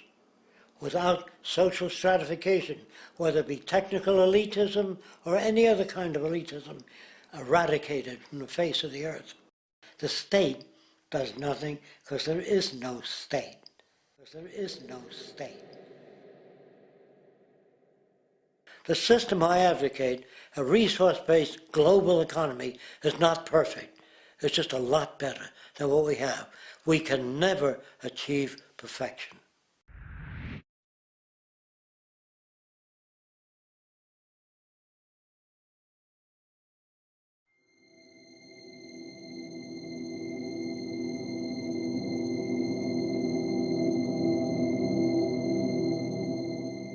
The social values of our society, which has manifested in perpetual warfare, corruption, oppressive laws, social stratification, irrelevant superstitions, environmental destruction, and a despotic, socially indifferent, profit-oriented ruling class, is fundamentally the result of a collective ignorance of two of the most basic insights humans can have about reality: the emergent and symbiotic aspects of natural law. The emergent nature of reality is that all systems, whether it is knowledge, society, technology, philosophy, or any other creation, will, when uninhibited, undergo fluid, perpetual change. What we consider commonplace today, such as modern communication and transportation, would have been unimaginable in ancient times. Likewise, the future will contain technologies, realizations, and social structures that we cannot even fathom in the present. We have gone from alchemy to chemistry, from a geocentric universe to a heliocentric, from believing that demons were the cause of illness to modern medicine. This development shows no sign of ending, and it is this awareness that aligns us and leads us on a continuous path to growth and progress. Static, empirical knowledge does not exist. Rather, it is the insight of the emergence of all systems we must recognize. This means we must be open to new information at all times, even if it threatens our current belief system and hence identities. Sadly, society today has failed to recognize this, and the established institutions continue to paralyze growth by preserving outdated social structures. Simultaneously, the population suffers from a fear of change, for their conditioning assumes a static identity, and challenging one's belief system usually results in insult and apprehension, for being wrong is erroneously associated with failure, when, in fact, to be proven wrong should be celebrated, for it is elevating someone to a new level of understanding, furthering awareness. The fact is, there is no such thing as a smart human being, for it is merely a matter of time before their ideas are updated, changed, or eradicated. And this tendency to blindly hold on to a belief system, sheltering it from new, possibly transforming information, is nothing less than a form of intellectual materialism. The monetary system perpetuates this materialism not only by its self-preserving structures, but also through the countless number of people who have been conditioned into blindly and thoughtlessly upholding these structures, therefore becoming self-appointed guardians of the status quo. Sheep, which no longer need a sheepdog to control them, for they control each other by ostracizing those who step out of the norm. This tendency to resist change and uphold existing institutions for the sake of identity, comfort, power, and profit is completely unsustainable and will only produce further imbalance, fragmentation, distortion, and invariably, destruction. It's time to change. From hunters and gatherers to the agricultural revolution to the industrial revolution, the pattern is clear. It is time for a new social system which reflects the understandings we have today. The monetary system is a product of a period of time where scarcity was a reality. Now, with the age of technology, it is no longer relevant to society. Gone with the aberrant behavior it manifests.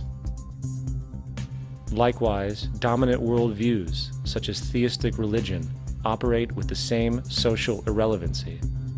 Islam, Christianity, Judaism, Hinduism, and all of the others exist as barriers to personal and social growth, for each group perpetuates a closed worldview, and this finite understanding that they acknowledge is simply not possible in an emergent universe. Yet, religion has succeeded in shutting down the awareness of this emergence by instilling the psychological distortion of faith upon its followers, where logic and new information is rejected in favor of traditionalized, outdated beliefs. The concept of God is really a method of accounting for the nature of things. In the early days, people didn't know enough about how things formed, how nature worked, so they invented their own little stories. And they made God in their own image. A guy that gets angry. When people don't behave right, he creates floods and earthquakes. And they say it's an act of God. A cursory glance at the suppressed history of religion reveals that even the foundational myths themselves are emergent culminations, developed through influence over time. For example, a cardinal doctrine of the Christian faith is the death and resurrection of Christ. This notion is so important that the Bible itself states, "And if Christ be not risen, then is our preaching vain, and your faith is also vain." Yet it is very difficult to take this account literally, for not only is there no primary source denoting this supernatural event in secular history, awareness of the enormous number of pre-Christian saviors who also died and were resurrected immediately puts the story in mythological territory by association. Early church figures such as Tertullian went to great lengths to break these associations, even claiming that the devil caused the similarities to occur, stating in the 2nd century, "The devil, whose business is to pervert the truth, mimics the exact circumstance of the divine sacraments. He baptizes his believers and promises forgiveness of sins. He celebrates the oblation of bread and brings in the symbol of the resurrection. Let us therefore acknowledge the craftiness of the devil, who copied certain things of those that be divine." What is truly sad, however, is that when we cease the idea that the stories from Christianity, Judaism, Islam, and all the others are literal history, and accept them for what they really are, which are purely allegorical expressions derived from many faiths, we see that all religions share a common thread, and it is this unifying imperative that needs to be recognized and appreciated. Religious belief has caused more fragmentation and conflict than any other ideology. Christianity alone has 34,000 different subgroups. The Bible is subject to interpretation. When you read it, you say, I think Jesus meant this. I think Job meant that. Oh no, he meant this. So you have the Lutheran, the Seventh-day Adventist, the Catholic, and a church divided is no church at all. And a church divided is no church at all. And this point on division, which is a trademark of all theistic religions, brings us to our second failure of awareness, the false assumption of separation through the rejection of the symbiotic relationship of life. Apart from the understanding that all natural systems are emergent, where all notions of reality will be constantly developed, altered, and even eradicated, we must also understand that all systems are, in fact, invented fragments, merely for the sake of conversation. For there is no such thing as independence in nature. The whole of nature is a unified system of interdependent variables, each a cause and a reaction, existing only as a concentrated whole. You don't see the plug connected to the environment, so it looks like we're free, wandering around. Take the oxygen away, we all die immediately. Take plant life away, we die. And without the sun, all the plants die. So we are connected. We really must take into account the totality. This isn't just a human experience on this planet. This is a total experience. And we know we can't survive without plants and animals. We know we can't survive without the four elements, you know. And so when are we going to really start taking that into account? That's what it is to be successful. Success depends on how well we relate to everything around us. I'm very aware of the fact that my grandson cannot possibly hope to inherit a sustainable, peaceful, stable, socially just world unless every child today growing up in Ethiopia, in Indonesia, in Bolivia, in Palestine, in Israel also has that same expectation. You got to take care of the whole community or you're going to have serious problems. And now we have to see that the whole world is the community and we must all take care of each other that way. And it's not just a community of human beings. It's a community of plants and animals and elements. And we really need to understand that. That's what's going to bring us joy, too, and pleasure. That's what's missing in our lives right now. We can call it spirituality, but the fact of the matter is joy comes from that bliss of connectedness. That's our God spirit. That's that side of ourselves that really feels it. And you can feel it deep inside you. It's this amazing, wonderful feeling. And you know it when you get it. You don't get it from money. You get it from connection. Now, if that isn't a hazard to this country, how are we going to keep building nuclear weapons? You know what I mean? What's going to happen to the arms industry when we realize we're all one? It's going to fuck up the economy. The economy that's fake anyway. The economy that's fake anyway. The economy that's fake anyway. The economy that's fake anyway. The economy that's fake anyway. Which would be a real bummer. You can see why the government's cracking down on the idea of experiencing unconditional love.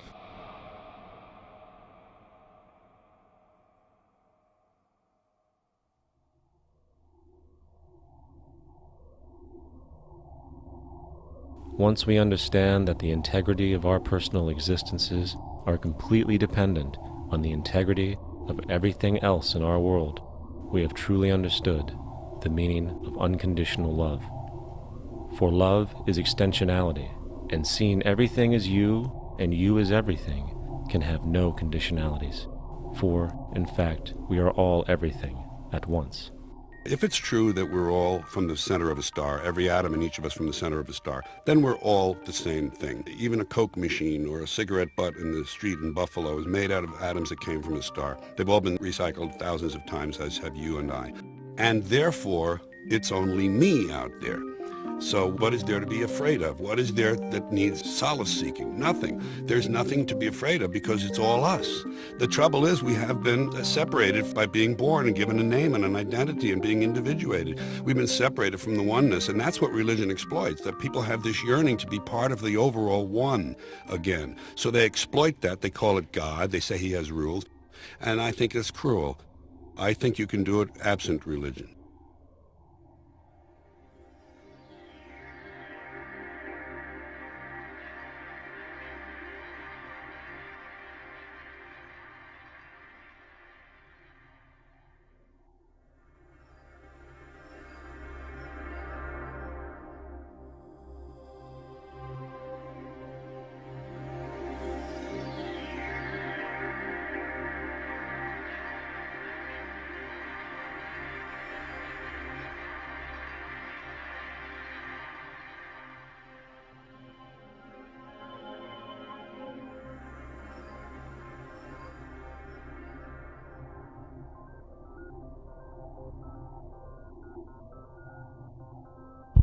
It's time to claim the unity our outmoded social systems have broken apart, and work together to create a sustainable global society where everyone is taken care of and everyone is truly free.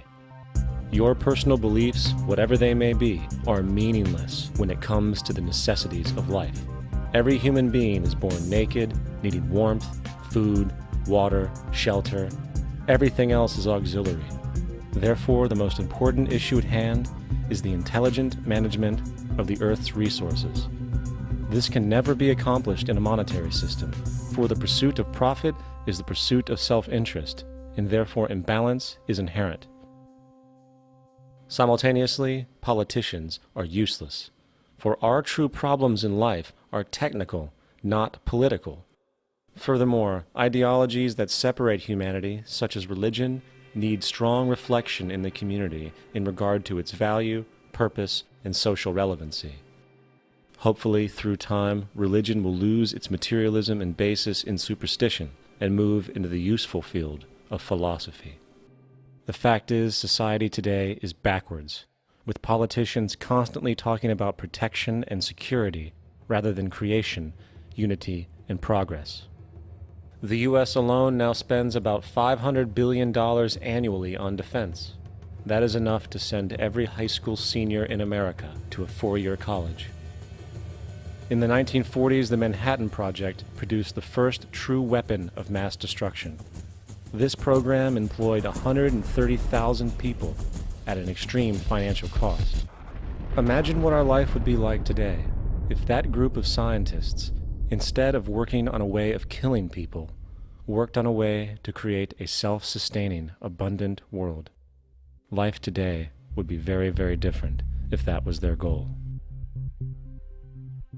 Instead of weapons of mass destruction, it is time to unleash something much more powerful.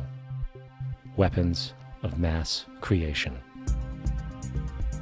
Our true divinity is in our ability to create, and armed with the understanding of the symbiotic connections of life, while being guided by the emergent nature of reality, there is nothing we cannot do or accomplish.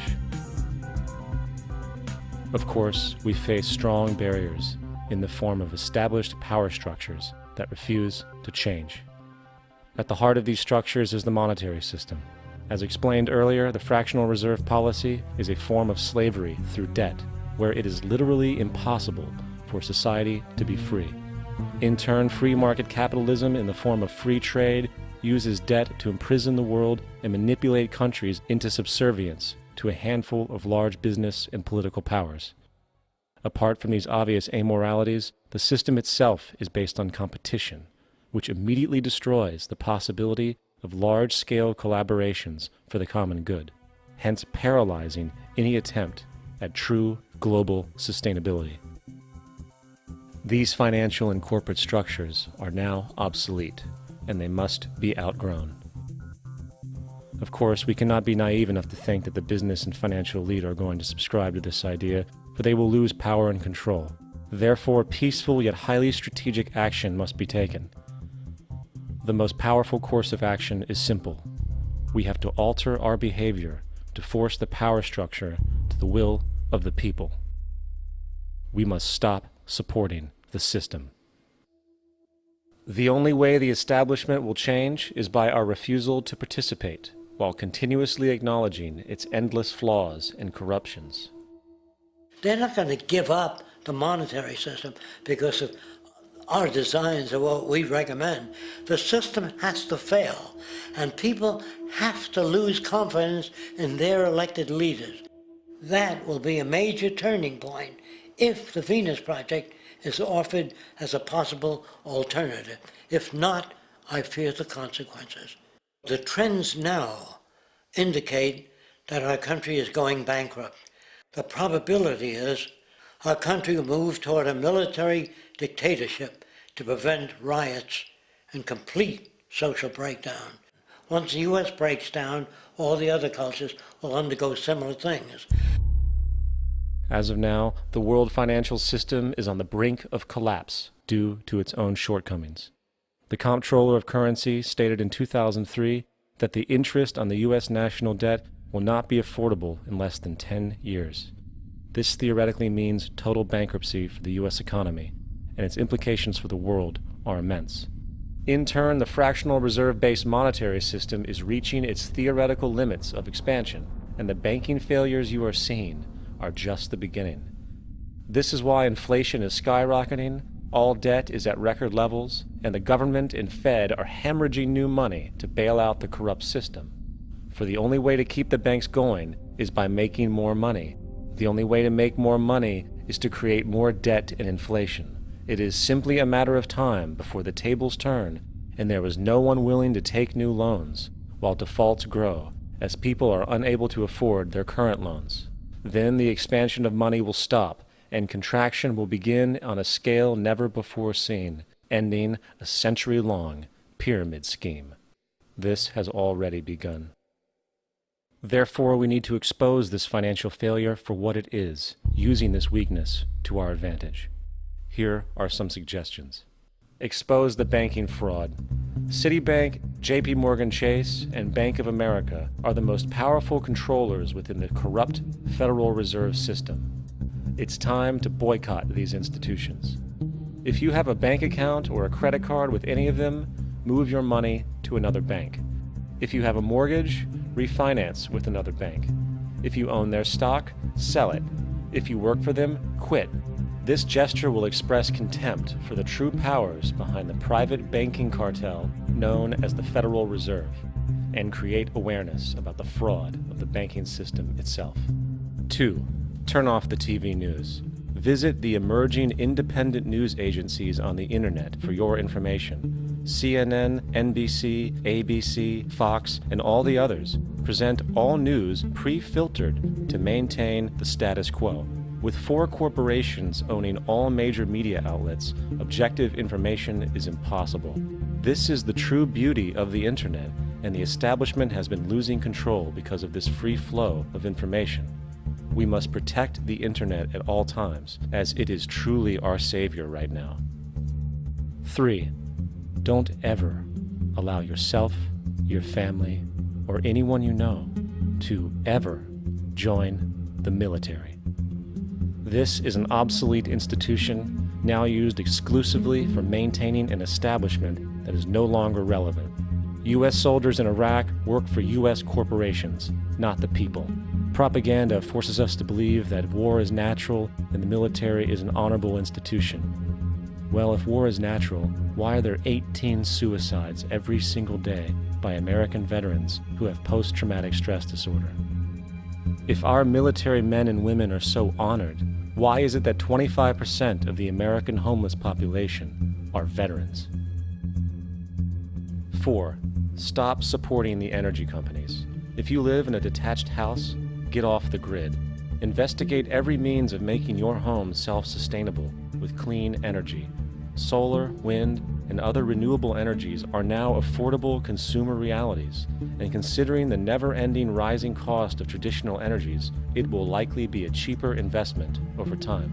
If you drive, get the smallest car you can, and consider using one of the many conversion technologies that can enable your car to be a hybrid, electric, or run on anything other than establishment fuels.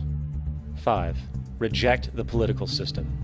The illusion of democracy is an insult to our intelligence.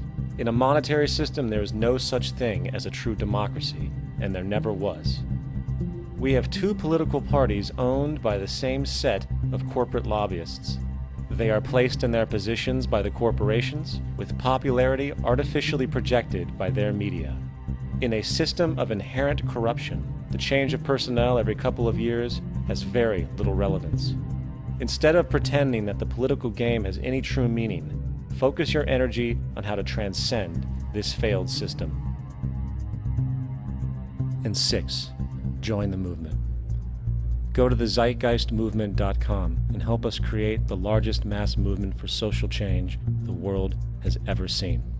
We must mobilize and educate everyone about the inherent corruption of our current world system, along with the only true sustainable solution: declaring all the natural resources on the planet as common heritage to all people, while informing everyone as to the true state of technology and how we can all be free if the world works together rather than fights. The choice lies with you. You can continue to be a slave to the financial system and watch the continuous wars, depressions, and injustice across the globe while placating yourself with vain entertainment and materialistic garbage. Or you can focus your energy on true, meaningful, lasting, holistic change, which actually has the realistic ability to support and free all humans with no one left behind. But in the end, the most relevant change must occur first inside of you. The real revolution is the revolution of consciousness, and each one of us first needs to eliminate the divisionary, materialistic noise we have been conditioned to think is true, while discovering, amplifying, and aligning with the signal coming from our true empirical oneness. It is up to you. What we are trying in all these discussions and talks here is to see if we cannot radically bring about a transformation of the mind. Not accept things as they are, but to understand it, to go into it, to examine it, give your heart and your mind with everything that you have to find out a way of living differently.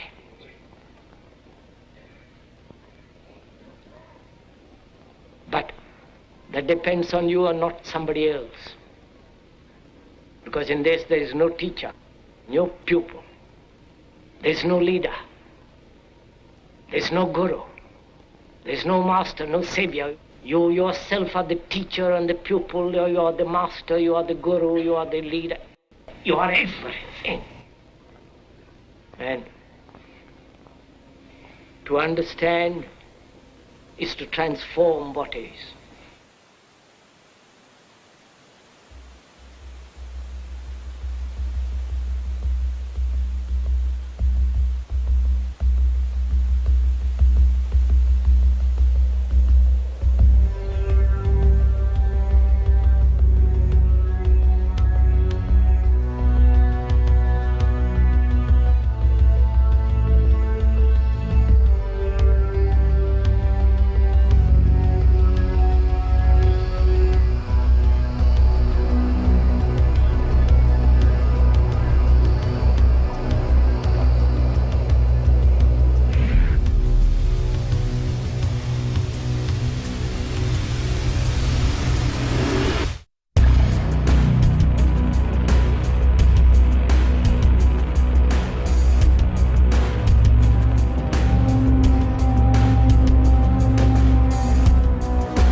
My name is Peter Joseph. I live in Brooklyn, New York. I'm 31 years old.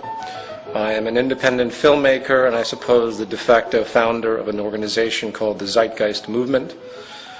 As far as my background, I was born to what I consider to be a middle-class family. My father is now a retired postal employee and my mother is a retired Child Protective Services employee. In fact, a lot of my social dispositions on society, I think, might come from the experiences I had listening to the stories coming from my mother. I started getting interested in music, I think, at about 8 or 9. I seemed to fall into a love of percussion and drums and rhythm. I was very lucky to be accepted to a school in North Carolina, an art school and a university, which allowed me to grow up in a very different upbringing than I think most people grow up into in a rural town in a place in the South such as North Carolina. And I was exposed to a lot of different cultures, a lot of different interests, a lot of things that you wouldn't find in a typical high school, say, in the South. I was exposed to a large variety of people and artistic and creative people specifically, which I think imprinted on me, so to speak, and I continue those trends today. Music and percussion are coupled straight into my identity.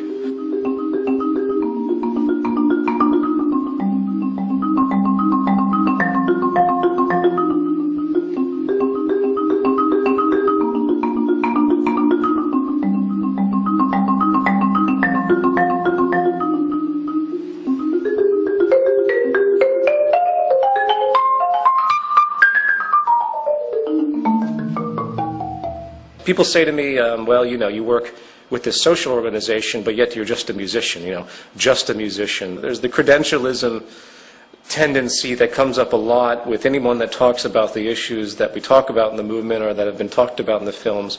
And we can talk about that a little bit later as well. But what I'd like to say is that I look at music now as a form of meditation. It's something as an outlet. It maintains my balance.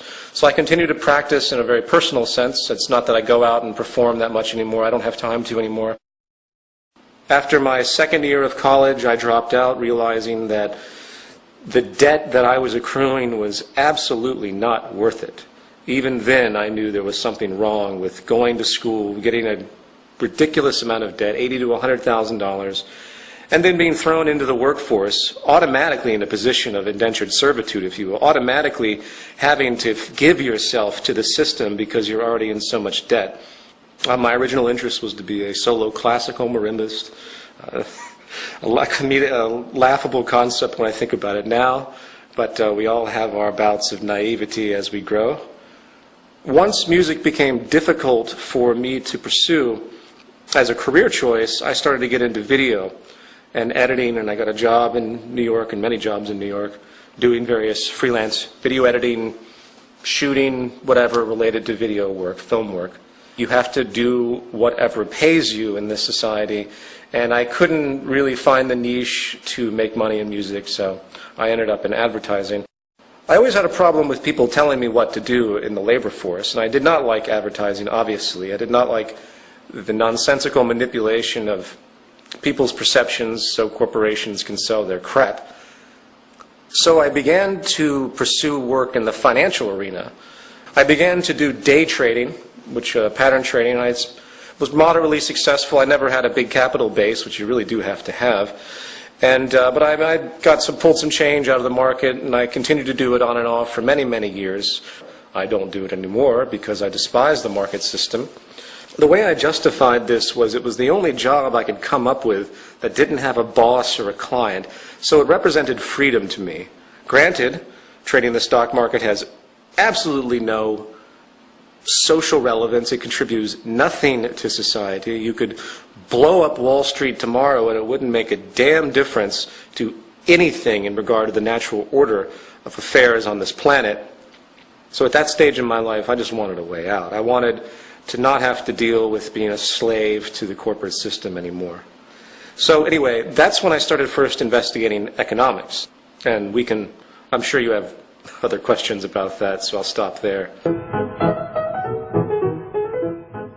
Zeitgeist began as a public performance, an attempt at a vaudevillian concept. What I did was I set up 2 screens, and I had a huge percussion set up in the middle, where I performed, with the videos that were on the two screens. Some of the equipment you see here was used. I've actually sold off most of my equipment, but regardless, I think I have some photographs I can give you. There's only a few that actually were captured, believe it or not, of the original event. I wish I had documented the original event because people keep asking me about it. But nevertheless, it started off as a creative work, a variation on the early vaudevillian concept, film and live music, live performance. And once it was over, you know, it was a free event. I did it for 6 nights, I believe. And people came. I advertised it like crazy. I spent thousands and thousands of dollars. I did it mainly because I had been stuck in the corporate reality, and I just wanted to do something for myself to make myself feel better about a world that's going to shit, essentially. A world that's being dominated by finance. A world that's sick and distorted through religious processes, financial oligarchs. It was just an expression. It was, in fact, a very angry but solemn expression. I never expected it to turn out to be what it was at all. After it was over, I just found myself in a little bit more debt. And I took the work, which, by the way, I had no clearance for. I didn't clear any of the aspects with it. But since the internet is what it is, tossed it up online to see what would happen. Maybe some people would like it. They download it. I get some feedback, whatever. What happened completely blew my mind. I posted it on one website, and from there a chain reaction occurred, and it's pretty much all history from that point on. I couldn't even tell you how it unfolded. All I know is that I got wind of the fact that it was getting a tremendous amount of hits and talked about a lot, so I built a website for it, ZEITGEISTmovie.com, and I just had it up there for free. Then I realized that people wanted it on DVD. I'm like, okay, well, I guess I should try to do that. So I was forced into a very difficult position of getting clearance from all the participants involved, which was very difficult, by the way, because everyone saw dollar signs, because it's an internet film that's getting millions of views. So I had to pay out a lot of money to a set number of people to get it going. But there were also people that were just happy to see this information get out there and didn't have any problems with me doing what I call a non-commercial distribution, a $5 DVD for it to be released in some capacity. From there, I got an email from an organization called the Artivist Film Festival, and to my amazement, they wanted to show the film in their festival, which was a packed audience, sold-out audience. At this stage, it was still utterly bewildering to me. This was the same organization, of course, that showed Zeitgeist Addendum the next year. A world where media is often used to keep us a little dumbed down more than anything else, as far as my opinion is concerned.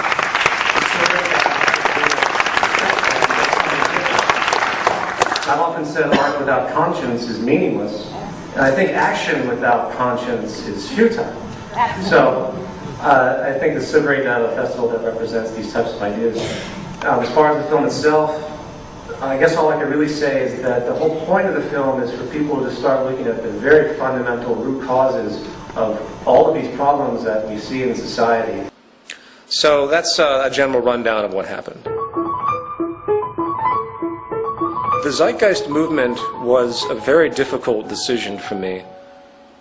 I could have just made Zeitgeist Addendum like other socially conscious filmmakers do, in the sense that I could have just said, oh, well, here's a bunch of stuff, here's a bunch of problems, hey, here's some possible solutions, take what you will with it, and just roll with it and see what happens. I really was on the fence about putting, at the very end, join the movement, www.thezeitgeistmovement.com. And 6, join the movement. Go to thezeitgeistmovement.com and help us create the largest mass movement for social change the world has ever seen.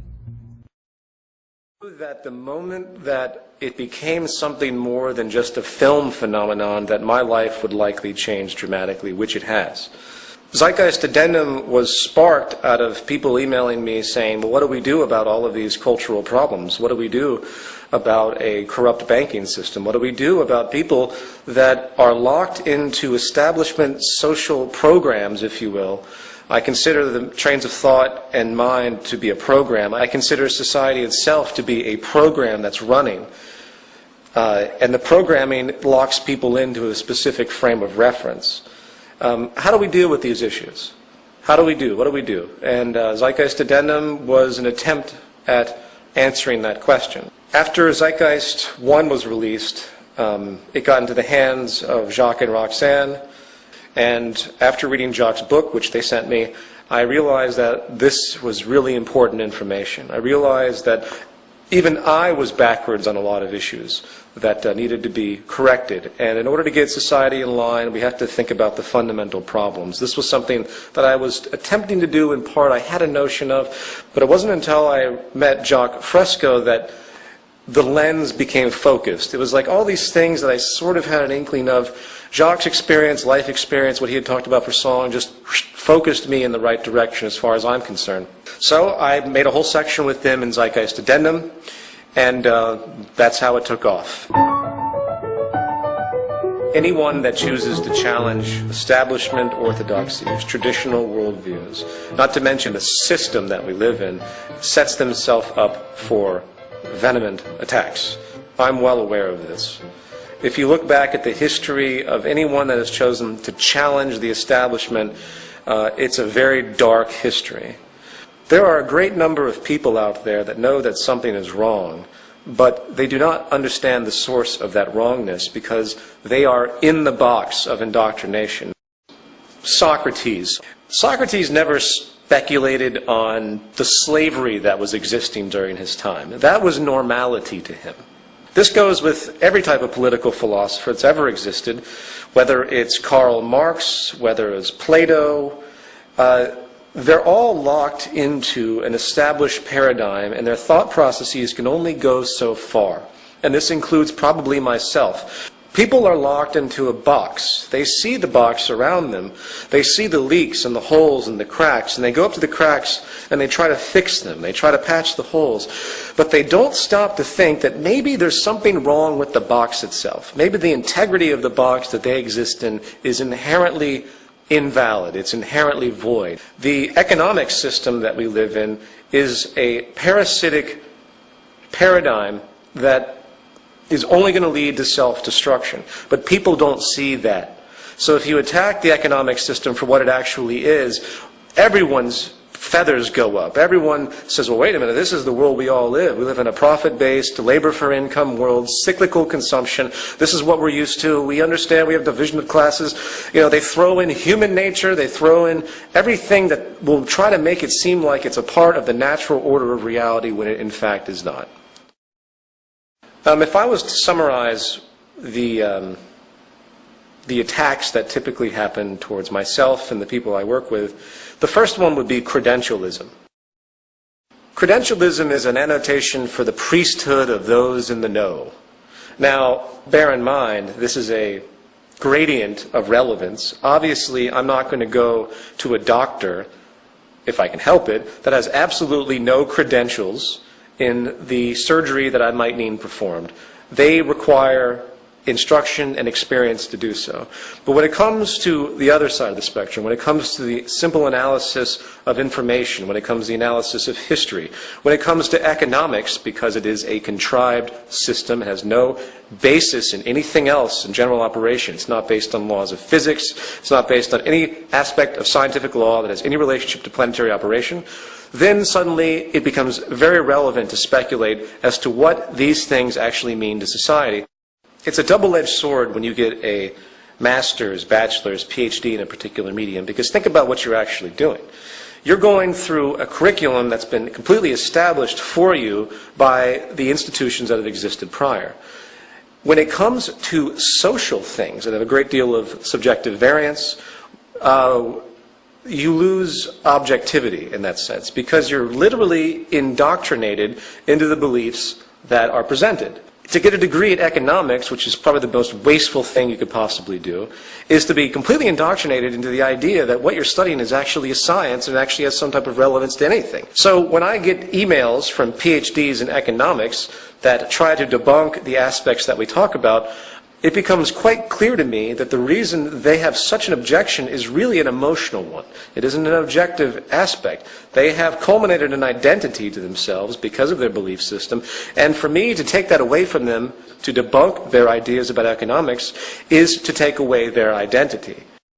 It's easy to point out that some of the greatest minds that have contributed some of the most powerful inventions to our world have come from non-establishment institutions, have worked on their own. They've done their own study. They've guided their own direction of information. They didn't just sit in a classroom and take in the rote information, do the step-by-step processes as oriented by the establishment, and then grab their diploma and degree, and hey, now I'm an expert in a given field. The most tremendous minds, the most tremendous contributions comes from those that are outside of the box. I don't even need to give examples of that to make that known. So, back to my point, when it comes to social theory, if you will, credentialism I give 0 weight to. Academia is a detriment to advancing social progress. Another form of attack simply comes from the cultural nuance, comes from the social programming, what we call the self-appointed guardians of the status quo. People that are suffering in the system just like anyone else, but their social identification is so powerful, they are so locked into the box, that they find it infuriating to think that what they're living is actually wrong, paradoxically. I get this all the time from people. The self-appointed guardians of the status quo are birthed in religion, birthed in economics, birthed in the illusion of democracy that we see today across the world, birthed in the various isms that are entirely pointless: capitalism, communism, fascism, socialism. You have the priesthood of the monetary system, the capitalists, if you will. You can give it that rhetoric. I don't use that word. It's meaningless. The monetaryism is the word I use. The pretense for acquisition of money is based on differential advantage, which is based on dishonesty, period. Then you have the priesthood of religious concepts, religious identification, and the idea that somehow we know everything already and there's a God and He's looking down on us, controlling everything. I won't even go into the paradoxes that come from that extremely narrow notion. So in other words, the biggest crutch to the evolution of human thought is breaking your own indoctrination. It's very, very difficult to overcome emotional elements that have become so ingrained in you that you have an immediate reaction, an immediate suffering and pain when anything interferes with that. And it's a very, very complex problem. But I'll say it again. We have to learn how to we have to learn how to identify and break our own indoctrination if we expect to move forward at all as a civilization. My name was put forward because I wanted to protect my friends and family from the association. People say to me, well, you should come out with everything. If you're going to talk about any of this stuff, then you've got to be prepared to deal with all of this and that you set up for yourself. I had an email that said that to me, criticizing me for not releasing my last name. And I thought to myself, you know what they're actually saying, anyone who actually says that is actually saying that Martin Luther King deserved to die, or that Gandhi deserved to die for making themselves known. I've gotten many death threats from the religious community. We live in a very fucked up, sick culture. We really do. The society is mentally ill. To be normal is to be messed up in this culture. So my name, Peter Joseph, at what point does my identity become absolutely transparent? Should I give people my social security number? Should I give them my tax returns? And just to throw it in there are plenty of people throughout history that have gone by their first and middle name, excluding their last name from their general communication and walks in their society, just like people often use their middle name and their last name. Those that have something against me for the things that I talk about want to find anything they can to try and to make me look like I'm hiding something or I have ulterior motives, and I expect that. But, whatever. It doesn't mean anything to me. I go by Peter Joseph. People can call me whatever the hell they want to call me. I'm constantly interacting, putting myself out there. I have nothing to hide. And even if someone finds out my real identity, where I live, who my parents are, who everyone in my friends are, it's not going to change a damn thing. The unfortunate reality is that I am given a controversial title, and people do have a lot of problems with me of a more traditional-minded upbringing. And I don't like to see other people suffer because of what I do. But most of my friends and family are very much aware and they accept this. So this is something that I just deal with.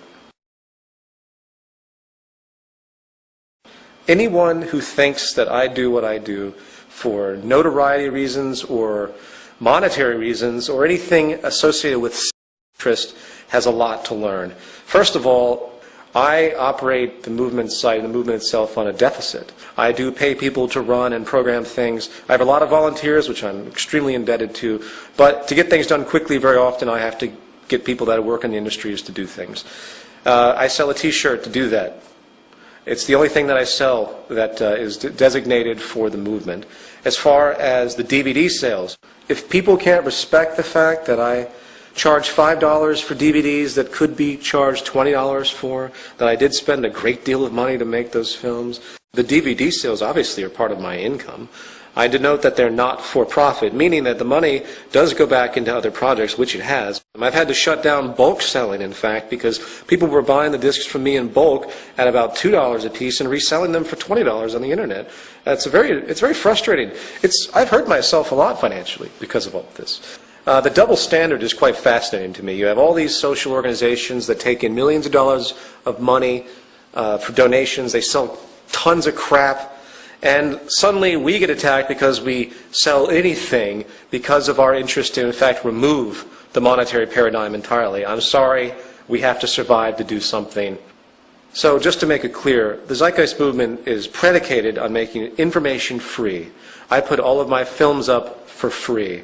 I allow downloads of them for free. Anyone wants to help me out by buying a $5 DVD I could charge $20 for easily commercially, that helps, but I don't push it. I will continue to work in advertising or anything else I have to do to keep things going while maintaining the integrity of the movement itself by walking the line of non-profitability. The only time that we'll ever ask for donations as the movement is when we have a big project that needs to move forward, and we have no projects like that now. We're in a period of collecting people and streamlining functionality.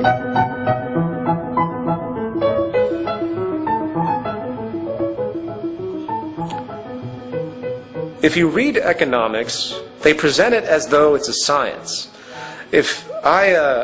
I've read through much of the curriculum of what bachelor's and master's degree Harvard University students would read for their degrees in economics. Economics is not a science. It's an invention. It's a contrivance. It's funny, you look at economics books and they have graphs and charts and they make complex novel equations. It's all contrived. It doesn't have any relationship to the natural order of things. It is based upon a folk way of orienting production and distribution, and we've established this massive structure that makes it seem valid. There's really nothing anyone needs to know about economics than the fact that the entire global economic system is based upon people constantly consuming, irregardless of the state of affairs and natural orders of energy, planetary materials, and anything else. It is blind, narrow consumption with absolutely no regard for the environment. We have to recognize that we're all scientists. And we all have to start thinking about things in a scientific manner, which most of us do to a certain extent. Even the most religiously minded individuals use science all the time when they evaluate buying a car, when they evaluate their general life. They use these things constantly. We all do. We're all scientists. That is the discovery, the epiphany that needs to come out. Science is not a cold, heartless thing. It is what has given us everything that comprises our well-being. Now, you can argue philosophy. As far as I'm concerned, any form of philosophy, any form of notions of morality are absolutely meaningless unless they are sprouted from the natural world using what I would consider to be analysis known as the scientific method. I am nothing but bored to tears by philosophical dispositions and verbal hobbies that do absolutely nothing. Religion is a verbal hobby. One of the age-old scams of the establishment is to hand religion to the populace so they feel like there's something positive waiting for them as they suffer because of this perpetual, constant oligarchical evolution that has emerged since, I believe, the hunter-gatherer society. When we culminated agriculture, we altered everything. We created social stratification. We began to control the environment. Before the Neolithic Revolution, it's been well documented by anthropologists that there was a natural balance to the planet. Population was in balance because we could only do what the earth provided for us naturally. Once we started to control the planet through agriculture, and now through many different means, we began to create disimbalance. We began to create uneven supplies. We began to generate scarcity deliberately for the sake of self-preservation and profit. So as society became more and more imbalanced, as the concept of property emerged, as the great pirates started to travel the oceans, bringing back goods to different continents, to different kingdoms, creating power structures of resources, certain tools were used to control humanity, to keep those that were not deserving the right of life or deserving the fruits. To keep the stratification going, they were given various tools to subdue them. Religion is one of the age-old tools to subdue the masses. Now, by the way, I'm not saying that's where the origin of religion came from. That's a whole different subject if you want to talk about it, because it was covered in the first part of my film. I'm simply talking about the political usage of religion, which carries on to this day. How many times do you hear the President of the United States say, "God bless America"? What an offensive, insulting thing to say to the American people. First of all, it's offensive to every other country in the world. Why would God just bless America? God would bless the planet if we lived in a sane society, if there was a God, of course. Anyway, I won't even go on that tangent. Religion, to me, has two sides. On one side, you have the dogma, the indoctrination. You have resurrections. You have all the fantasy notions that come, that exist in the literary books that are there. On the other side, there's a brilliant philosophical disposition. I happen to love a lot of the things that the Jesus character had stated. I see beautiful notions in almost every major religious figure. There are time-tested values that exist in religious thought that do need to be adhered to. Some of the most brilliant and beautiful people I've met are in fact Christians, or Islamic, or Hindus, or Jewish. They know where to draw the line, where to stop at the fanaticism, because that's where religious danger goes to. Once you believe something dogmatically enough, where you say, Jesus existed, that's that, anyone who says otherwise is an enemy of mine, then you have some very serious neuroses to deal with. Whether Jesus existed or not doesn't mean anything. I think Jacques Fresco put it best on Larry King. When Larry King asked him, "What do you think about Christianity?" he said, "I think it's great. When are they going to put it into practice?" So my religious disposition is that I wish that those that have religious inclinations would really dig deep into their beliefs and ask themselves, what is it about their religion that they actually use? What is it about the reciprocation notions that you can find in all religions that you see actually materialize in most people's behavior? The golden rule and all those things which exist in all religions. I think we have a list in our PDF for the Zeitgeist Movement orientation guide. If you review these ideas, no one puts them into practice. In the end, my disposition on religion is very, very simple. It's nothing but a bunch of stories. They're allegories that have meaning. They get distorted through interpretations because that's the nature of semantics.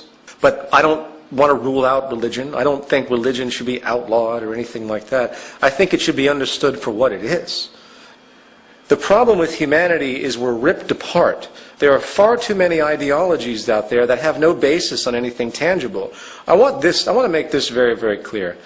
All Orthodox religions, at least Western religions, there might be a few elements of Hinduism and Buddhism that are an exception, but let's just say the Judeo-Christian Islamic system of belief, to me, is no different than the isms of state associations that we see in our political sphere, meaning communism, socialism, fascism, capitalism. These are ideas created that have no relevance to nature whatsoever. In other words, they have absolutely no relevance to the carrying capacity of the earth, to our ability to support ourselves, to our ability to produce, to the methods of production, to the methods of distribution, to the way we orient society and keep ourselves alive and keep ourselves healthy and prosper, and for the betterment of what I consider to be the organism of the human species as a single organism. None of those beliefs have anything to do with any of that. And that's a problem to me. For example, the Catholic Church and a lot of other religions that feed off of those early Old Testament ideologies, they advocate this illusion that we can just procreate constantly and everyone's going to be fine. God will take care of everyone. As of right now, with the future of energy, established energy, the future of the way we are orienting ourselves on this planet through depletion, I'm not having any children. While I try to be as optimistic as possible with the Zeitgeist movement and what we could do, which is phenomenal what we could do, as of right now we have some powerful barriers. I'm not having children. Why? Why would I say that? First of all, I wouldn't feel good. I would feel utterly negligent and irresponsible at this point in time to bring in another human being. Most people, when they give birth to children, it's a traditionalized, self-serving, established notion where we're going to have kids and have a family. To hell with the carrying capacity of the earth. To hell with the fact that we might be impoverished. I mean, you see this in trailer parks all the time. I used to live in a trailer park. I've seen this countless times. People don't have any relationship to anything. They have no education as far as what makes society work, as far as what the processes are that feed them. So they continue to have kids over and over and over again, or continue to do many, many things that have no relationship to anything. But let's focus on the children aspect. For me to bring in a child is for me to actually say, I believe the world will be in good shape for the duration of my child's life. And then it becomes, well, what if my child has a grandchild? Should the world have the integrity to maintain stability for that child as well? This is the question. This is what all parents out there should be asking themselves. They shouldn't be having children for their own self-serving needs so they can have a family and be traditional and show up at church and have their 2 kids. It has to relate to something real. Humanity has to start thinking about its relationship to the earth. Until it does so, we're fucking doomed. We have created an economic structure, a religious, philosophical structure that is absolutely decoupled from anything tangible and real, and these ideologies are what will destroy the human species and destroy the planet. It's become a cottage industry for people to sell books and DVDs debunking Zeitgeist. There are people that have full websites that use advertising, sponsorship to make money, and I find the whole thing just to be amusing, frankly. Zeitgeist 1 is based on pre-existing information. There isn't one thing in that film that doesn't come from a source. The most grand debunking aspect is part 1, the religion section. Comparative religion. It's no mystery. It's been talked about for decades and centuries. Religions have been borrowing from each other. Religions have to borrow from each other. Why? Because all information is serial. All knowledge is serial. It is illogical to think that any information of any religion is of a novel origin. And that's the beauty of it, in fact, when you trace the source of most established religions, because they all come back to nature.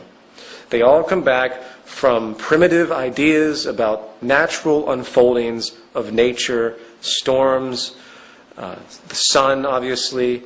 It's nothing metaphysical, it's nothing esoteric, it's just absolutely obvious. Is it any mystery that the sun has been idolized as a source of life, which it is? Is it any mystery for any of that? Obviously not. As of right now, we are running out of oil. We are going to be running out of natural gas. In fact, very simply, all fossil fuels, which is the governance of all society, our entire society is a is completely created based on fossil fuels, from the plastics, everything. I won't even go into it. Anyone who questions that, just take a moment to think about what oil powers, what fossil fuels power, from the lights that we all use, from the coal or natural gas power plants, to what runs your car, to what comprises the fabric of industrial civilization is fossil fuels. And we are provably using them at a rate far exceeding their renewability, which takes hundreds of millions of years. No one's thinking about this. No one is thinking about it because the economic paradigm will not allow it. The core value of Western society today, I mean, in America, the central motivating value now is nothing but blind consumption. Saturdays are for shopping, I heard someone once say. You know, there's a reason why I used Times Square in ZEITGEIST Addendum as the noise. If you remember, there's all the noise on the screens, because Times Square is the epitome of absolute waste, of the most disgusting angles of humanity. Materialistic noise. Humanity cannot survive in a paradigm that requires infinite growth, which again is what it's based on. If you're not familiar with that, think about it. All we do is buy and consume and consume and consume. That's what makes the economy go. If people stop buying, the GDP of all countries goes down. Well, the more we buy, consume, and waste our resources, the faster we extinguish ourselves. What do you do? What do you do? How do you stop this? This is why the Zeitgeist movement exists. We have to, one, get a philosophical disposition under our belts that says, you know what, we're all on the same page. We all have to survive on this planet. We are faced with some tremendous problems, and the only way they're going to be resolved is to begin to work together. Everyone needs to shed their religious ideas, they need to shed their capitalist, socialist, fascist, communist pre-constructs. They need to shed everything that they have been taught and ask themselves one simple question: what the fuck do we need to continue our survival on this planet without horrors and wars and continuing the patterns and all the things that continue to happen? You know, the Zeitgeist movement, as has been denoted in all of our materials, is the, quote, activist arm of the Venus Project, pushing forward to what we call a resource-based economy. A resource-based economy is very, very simple. It is simply a system that is structured in a, quote, systems theory approach. To explain a systems theory approach, all I have to do is look at the planet itself. The planet is a holistic system. So the first step is very, very simple. We recognize it's a system, and we treat it as such. We have to start measuring and monitoring all the earthly resources. We cannot be so stupid as to give corporations the ability to control for their own little clique's betterment resources that we all should have an inherent deserving. Every resource on the planet should be common heritage to all human beings. There's no way to create a stable society otherwise. So when you're born on this planet, you inherit the planet. The planet is your home, not some plot of land that is has the illusion of property, not some house that you think you own. There's no such thing as ownership. The idea of ownership is controlled restriction. Ownership is simply there really for those at the top to make sure no one can interfere with the fact that they control mostly everything. So we have to monitor the planet's resources. We have to begin to construct a system of production and distribution that is not based on the whims of profit. It's based on what is the most efficient means to do that.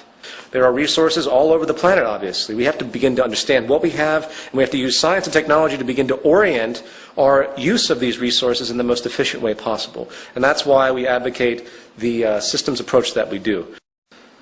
If you motivated our resources right now to change the face of the earth, to create a resource-based economy, we could do it very, very quickly.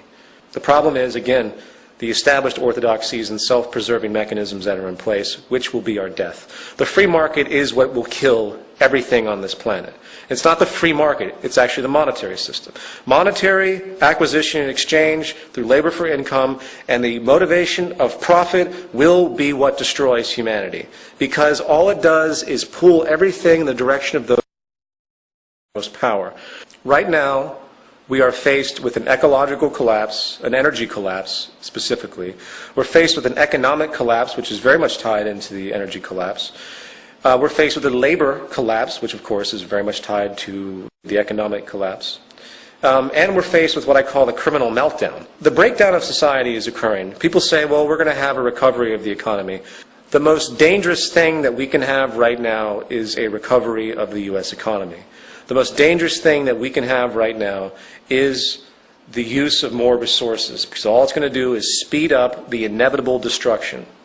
If more people go out and buy lots of automobiles to help the economy, all that's going to do is get more fuel into the tanks taken from the resources of the planet. More gasoline is used, more energy is going to be wasted on the idea of consumption. And this is what, again, will kill us. So a resource-based economy attempts to remove all of the unsustainable practices that we have now and create a holistic system of resource management, of priority of labor. That's a big one. Think about how much time is wasted in most people's lives on jobs that do absolutely nothing. Think about how much energy is wasted by someone who works at Wall Street driving from Pennsylvania every single day from their home so they can be a trader on Wall Street, wasting energy on something that means nothing, that wastes even more electricity and energy.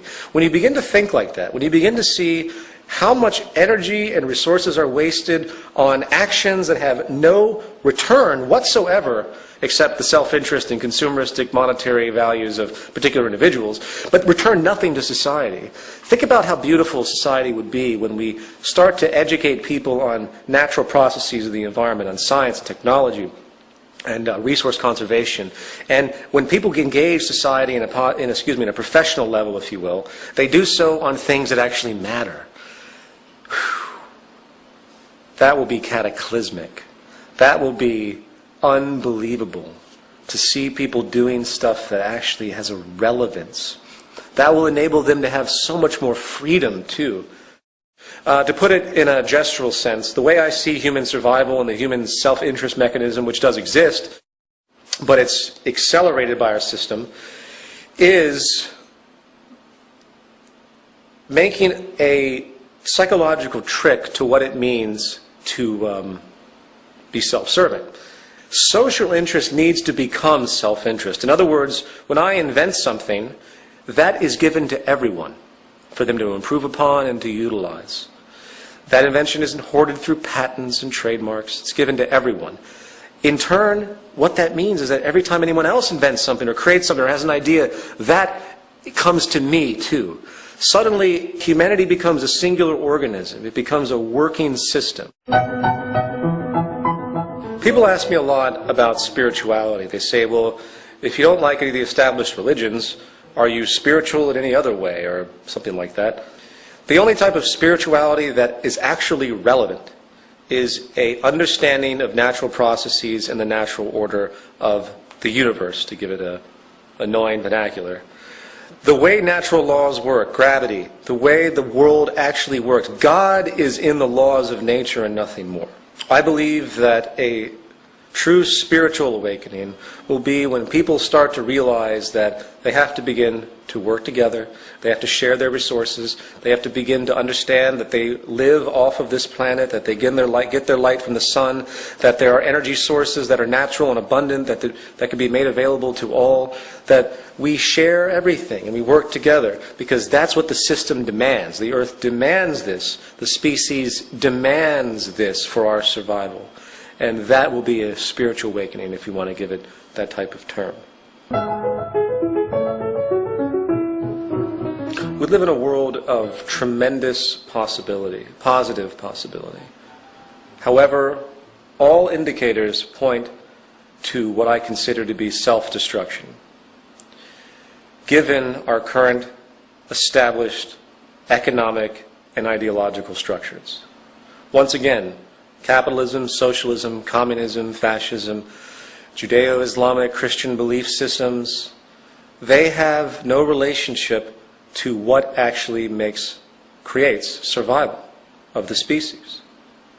The real sad thing is that humanity is going to have to be smacked around quite a bit before they really understand what the Zeitgeist movement, a resource-based economy, and the Venus Project, Jacques Fresco, is talking about.